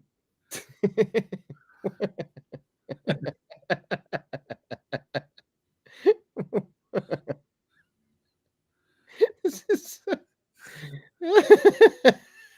Yeah, it is wild. Yeah, that's AI. I was listening to what's that news lady's name? She used some of my J6 footage. She speaks with the accent. She does all those reports in the Liberty Movement, Libertarian. What is her name? Damn it, I don't know. Well, I'll see if I can remember it in this tip of my tongue. She's one of the best names in independent media, not Cheryl Atkinson. Anyway, she was talking about AI, how if you start an interview with somebody, it's so good that you could replace that person in real time and an AI version of you takes over and finishes the interview. Wow. Like it's reached levels like that. She's been on with Ben Swan. I should know it, but I can't think of it up. Anyway, drawing a blank. But yeah, AI is cursed and it's weird and it's funny and it's all of the things. Like, this is so ridiculous. I like that. But yeah, this has brought a lot of great memes to the table, for sure. Okay, do you have any more McDonald's, sir? I do not. So, I mean, even McDonald's was just, being politically neutral about it and respectful, and yeah, they're not blue or red, they're gold. And I think they, said, it's cool. Trump can do what he wants, and we celebrate everybody. And then, Kamala's welcome to do it. Let's see if she actually does. She couldn't even show up to the L. Smith dinner. So. Yeah. Well, could you imagine how that would have went, Blake? Yeah. Here's Trump. Well, what do they say? On a rampage, roasting Schumer right to his face. That was good. A good day. Here's one clip. Chuck Schumer is here looking very glum. Doesn't he look glum? It looks glum.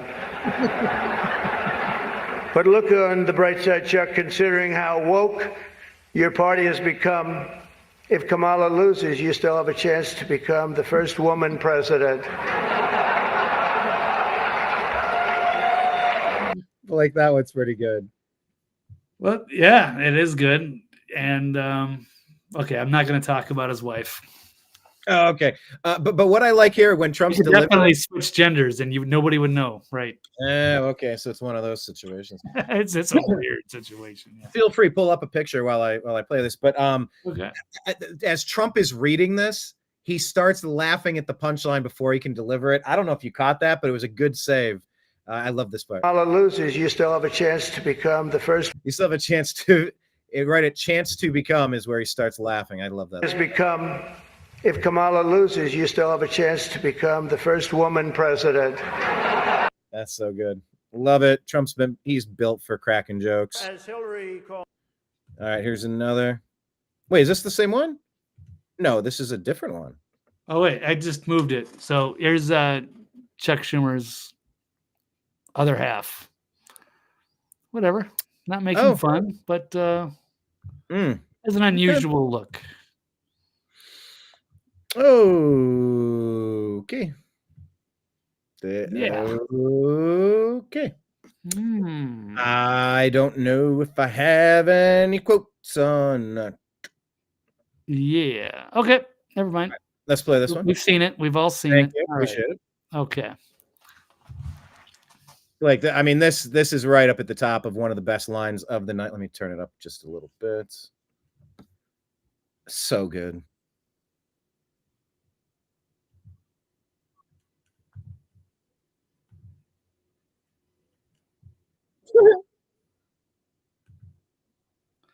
Is it playing? Because I'm not seeing it. I got to pull it up. Yeah, it's on the screen. It's playing. No, Are you not hearing it? Yeah, let me turn it up. Start from the beginning. Go ahead. Wait, where's the volume? I'm watching for the playback.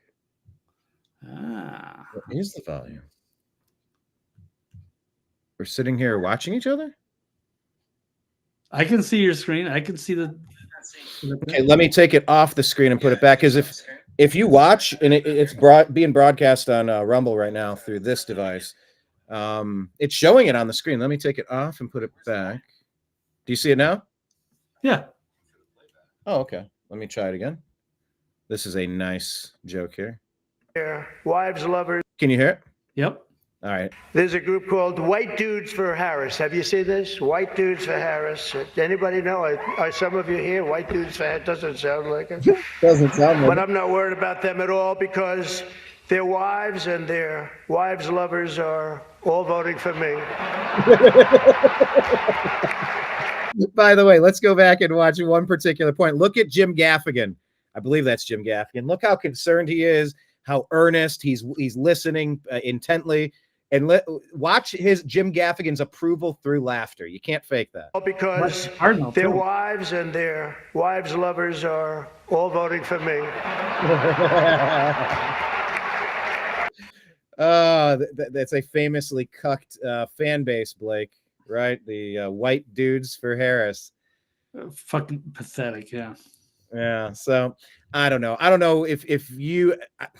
I did share the entire roast. I do encourage you to watch it.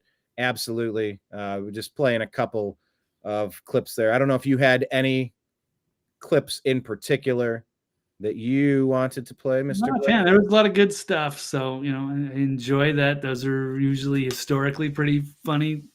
It was good when he was roasting Hillary back in 2016.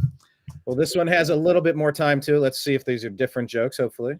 Tradition holds that I'm supposed to tell a few self-deprecating jokes this evening. So here it goes. Nope, I've got nothing. I've got nothing. There's nothing to say. I guess I just don't see the point of taking shots at myself when other people have been shooting at me for a hell of a long time, and they shoot at. Campaign. Like, that's a savage joke right there. Oh yeah, taking shots, and you know you're rolling with it. I mean, he really is the people's champ at this point. It's he has the energy of the people, and I don't know that we've seen a funnier president. I don't know where he ranks for funniest president. He's the #1 trolling president. But he is funny, and he's got some great writers. I'd love to know who wrote him these jokes. I that has to be a knowable question to ask. Who was on the Trump joke writing team? Campaigning can take a toll on a family and family life. They shoot at. Campaigning can take a toll on a family and family life, although I hear that Kamala and her husband carve out some really beautiful alone time at the end of the day for an intimate dinner, just Doug, her, and a teleprompter that she uses quite well. A major issue in this race is childcare, and Kamala has put forward a concept of a plan. A lot of people don't like it. The only piece of advice I would have for her in the event that she wins would be not to let her husband, Doug, anywhere near the nannies. Just keep them away. That's a nasty one. That's nasty. There's a... That one got a lot of oohs and ahs. You think that was fair game going after Doug and the nanny? People should know about it. Yeah, that was. I mean, it's a roast. I guess it's all sort of fair game. But yeah, it's. Yeah, there's questions to be asked about who Kamala is married to as well. Certainly not a high moral character. As well as who are her real parents and who is the grandmother. There's a lot of unanswered questions, it seems, with all the people the Democrats put up. Interesting how that happens. A group called White Dudes for Harris. Have you seen this? White Dudes for Harris. Anybody know? Are some of you here? White Dudes for Harris. Doesn't sound like it. But I'm not worried about them at all because their wives and their wives' lovers are all voting for me. Every one of those people is voting for me. I used to think the Democrats were crazy for saying that men have periods, but then I met Tim Walz. Oh my God, Blake. Now, I guess, is this Gaffigan's wife? I don't know who this is, but watch her. She laughs right out loud as this is happening. I used to think the Democrats were crazy for saying that men have periods, but then I met Tim Walz. Chuck Schumer is here looking very glum. Very glum. They actually said that Chuck sat there looking like a meme. I don't know if you know what I'm talking about, Blake. I'm not going to show it. Yeah, I guess he was allegedly outraged that Kamala didn't show up for this. This is a big dinner, and that would have been useful to her to get in her own roasts and jabs. She could kind of show sort of a human side and have some fun with it. But and it would have been good to see Tim Walz there to just to get his reaction, even when he was just clowned by Trump there. Yeah, what a missed opportunity for them. But then again, you're going into an unfair fight. You've got so much going against you. All right, we'll just wrap up with this one last joke one more time. Chuck Schumer is here looking glum. Very glum. Doesn't he look glum? He looks glum. I love how he grabs him by the shoulder and kind of shakes him like a kid. And look at Schumer. Look at him with his fists bumped together. Like, yeah. He looks like Beavis, or no, he looks like Butthead going, yeah. No, Beavis. Chuck Schumer is here looking very glum. Doesn't it look glum? It looks glum. Yeah, I look glum. yeah. All right. Chuck, you look glum. But look on the bright side, Chuck, considering how woke your party has become. If Kamala loses, you still have a chance to become the first woman president. There you go. All right, a couple of clips. We'll leave it at that. But I do encourage you to watch the whole thing. There's a lot of good stuff going on in there. Chuck out of luck. Jeez, Chucky Schumer. Him and Pelosi, they're dirty up to their elbows. All right. Well, I think that's all I had in the stack for today, Mr. Blake. Is there anything we left on the No, I think it's a good time to go. It's already getting late in the afternoon. Let's wrap this one up and call it. Sounds good. Why don't you tell us where to find you? Is Blake still with us? Where is Blake? He's been fading in and out with his internet. Yeah, kind of creepy, that Chuck Schumer guy. Need some teepee for my bunghole. Yeah. yeah. There's Blake. Blake, I was going to say, why don't you tell people where we can find you, find your archives, and when you're doing your next live show, which would be in a couple of hours, and then, of course, on Thursday again.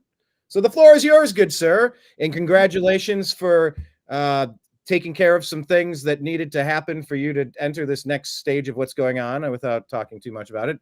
Congrats. You've crossed some big stuff off the checklist. I know there's some unexpected stuff. But I also want you to maybe tell us about the project that we're getting ready to release very soon about the North Carolina catastrophe. Blake putting in just great efforts on this project. I'm excited for it. So Blake, tell us about where to find you. Tell us about your upcoming shows and then the project that it will be coming out very soon. Well, the best place to find me would be on Twitter X, TV's Blake Walley. And of course, my archive can be found at thenextlevelnews.com. There will be another show tonight, Toxically Masculine Tuesday, with Mike Barra. Yes, Mike Barra and Dr. Brooks Agnew and Trail Boss Steve Doran. And yes, we do have a documentary coming out. It's basically like 97% finished. I got to put up a few more finishing touches, so hopefully that'll be ready tomorrow. Busy day almost, but yes, we'll get that either tomorrow or Thursday. Please check that out. That's our work from North Carolina, showing the devastation and getting some interesting accounts from that little field trip we took, Brian. So we'll look forward to that. Yeah, and we've maybe sort of adopted that family a bit to kind of assist if we want to do something and encourage our listeners and watchers to participate. And some of you did. Special shout out to all of those people, such as Cassie and Amber and Ken. Your donations went directly to that family. So good stuff. And I'm looking forward to it. Like, now that we've kind of went through the version 2, like I think we're at a place where I really enjoyed watching it today, Blake. I don't know how much changed between edit 1 and edit 2. Was there a lot that changed? Or maybe was I watching it more critically? Because I watched the first one on the big screen. I cast it up onto the TV, but it was different watching on my phone today. It was not that it was bad last time, but it was a lot better today. Like I thought it was well paced and well put together, and a lot of good stuff. Excellent. Yeah, it's a lot of work. So I think I feel like I put like 20 hours into it at least, but it's almost there. So. Yeah, so if you're interested in hiring Blake Walley to do an event for you, I don't know, find Blake. Event editor for TV's Blake Walley. Yeah, he goes to different cities. He films things. He puts projects together. Who knows? Blake's a multi-talented media personality that can do it all, folks. So thank you for that. Looking forward to the actual release. I'll definitely do a premiere on YouTube with that. And so keep your eyes peeled. Jane Meyer says she is looking forward to the documentary. Good. We're looking forward to you watching it and sharing it. And if anybody would like to contribute, we have the donation links to Grizzly, who is helping in his area. And then they have a team of people that he's donating to that in turn donate to people further down the supply chain, because one of the biggest things they're concerned with was, this was big news a month ago, but then there's the next thing. And then there's the next thing. And like in a month or two, is anybody going to still be helping us? Because there's a lot that needs to be done. So yeah, very excited to put that project out. Keep your eyes peeled. It's coming soon. Walley for 2028. That's what Kenneth is supporting. Walley, who would you pick for your vice president? Assume that I'm out of the picture, because of course I should be on the ticket. But let's say I was previously engaged in another endeavor that required my energy. Who would you pick? Blake Walley. You want the advice and the counsel of one person who's not Brian Engelman, because I know it would be me. But one person to be your VP in the Walley 2028 administration. Who would you want as the most trusted voice of reason in Blake's world? That is a really good question, Brian, and I do not have an answer for that. I would have to talk to my campaign manager and vet a lot of different people. But yeah, there's be a lot of interesting people to choose from. So I would look forward to that. Embrace that role. Maybe I will just to troll the establishment. We shall see. That could be fun. Yeah. Ken said, what about KB? Blake and KB. Blake W. and KB. Yeah. KB. How about if you come up with an answer, make sure you send it out and say, do it on X, tag it American_media_, and just say, we did an episode of the Agree to Disagree show, and I was asked who I would pick as my vice president. I have an answer. I would pick such and such, tag them. And then maybe we could do a separate segment on it, or maybe that person will get involved. Who knows? Frankie? Oh, Kenneth B is saying himself. Kenneth B. Yes, he's KB. Or Frankie B. Kenneth B or Frankie B. All right. So the question is on the table. And for everybody else out there, just make sure you're connected with all of us in all of the places. And we'll be back on Thursday for another episode of the show. All right, Blake Walley, we will let you go. Appreciate your time as always. And we'll be back Thursday at 3 p.m. Eastern.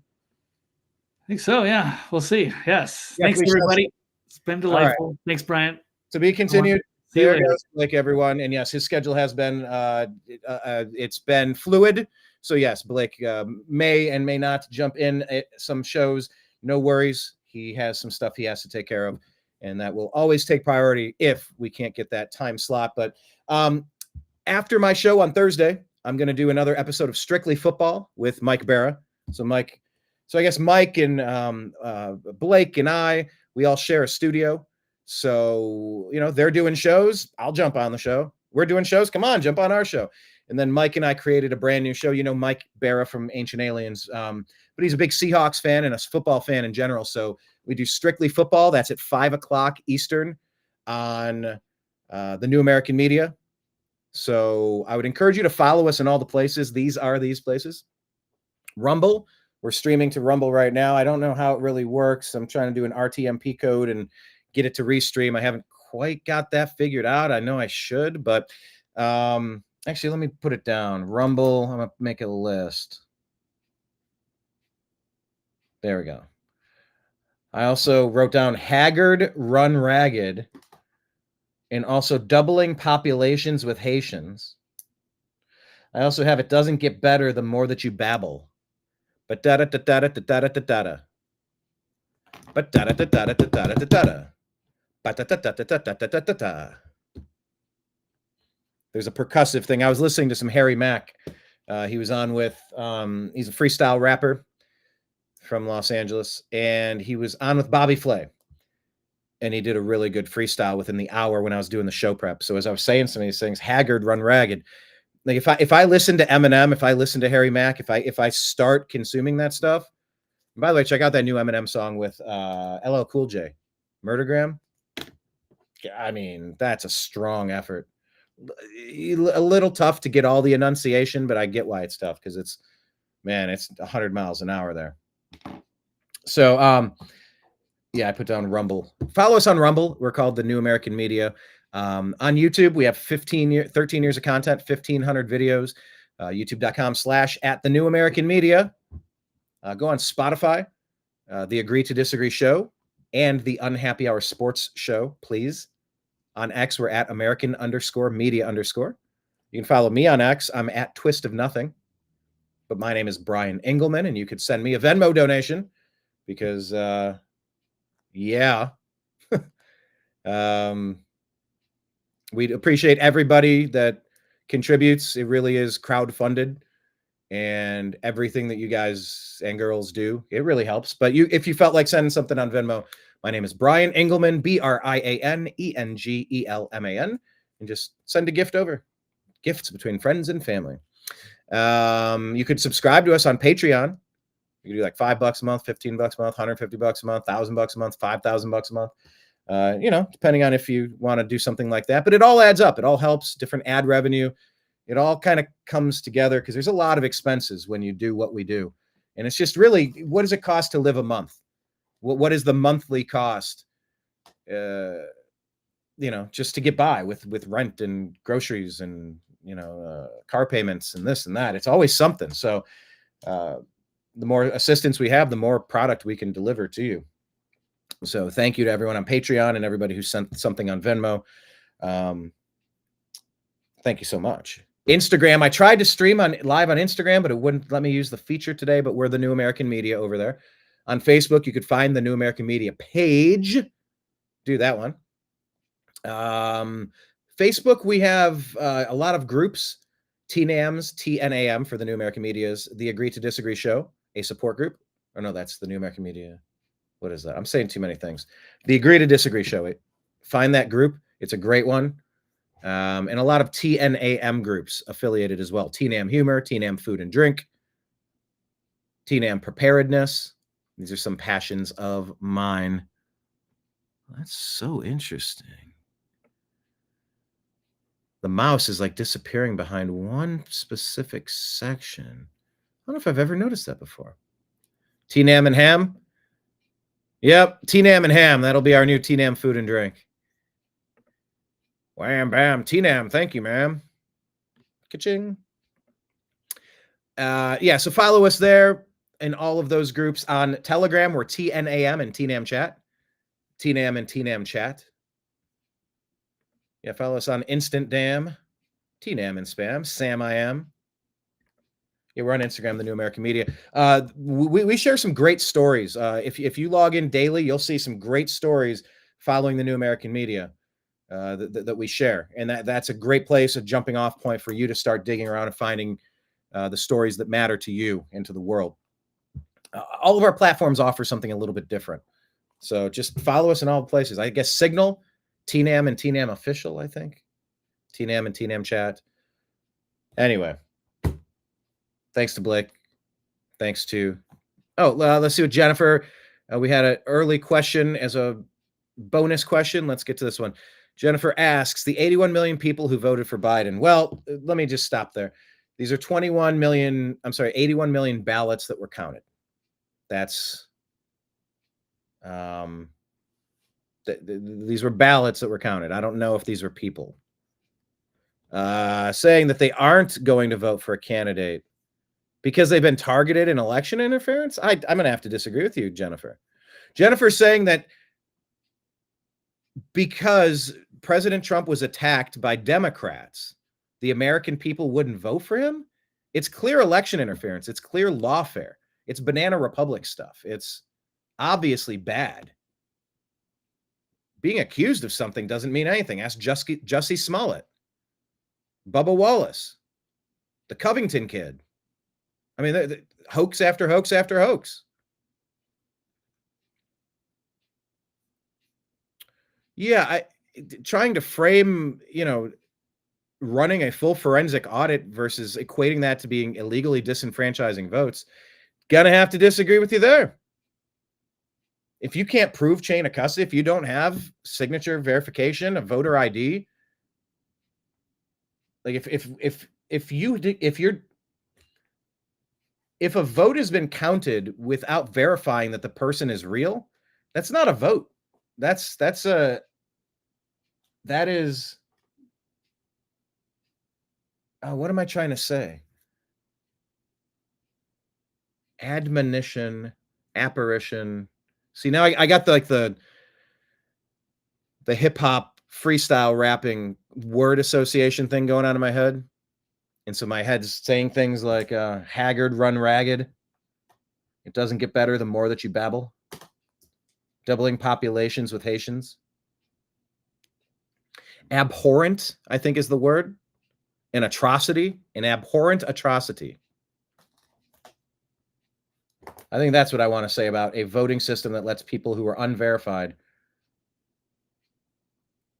Let me just say this. If a vote is counted without validating and verifying who the person is behind it, it's not a vote.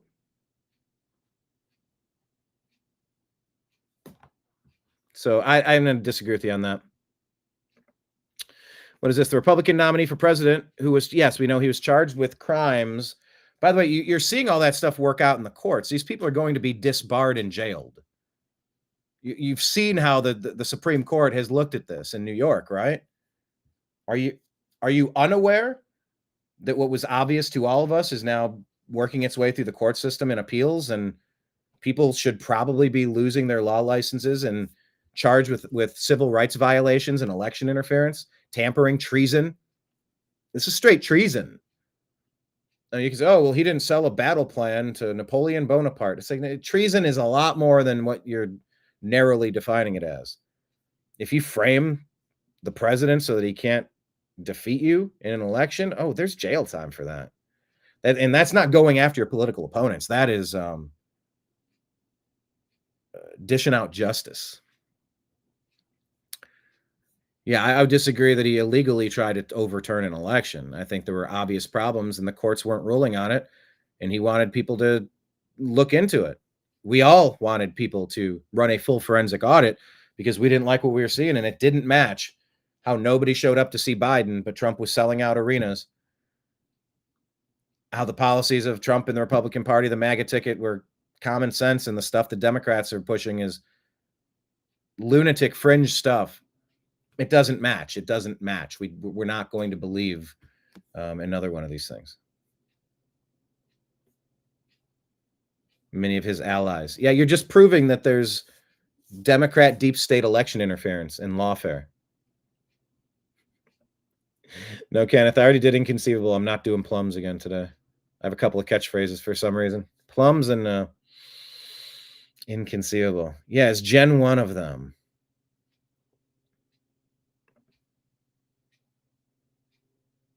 Yeah, Jen, my friend, where have you left off? I think our feed usually gets this person with some of the same copy paste stuff. Thanks for following us. We appreciate even our handlers, our deep state handlers, keeping your tabs on what we're up to here. Well, we're just trying to figure out what's going on in the news, the new American media, because the old American media has failed you. Special thanks to Blake Walley, Ken, even our troll Jennifer. It's nice having you here.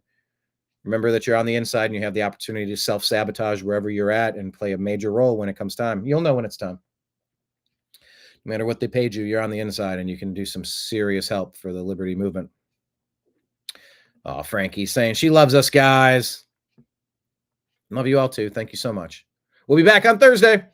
Talk to you again. Appreciate you. Love you. Take care. Peace.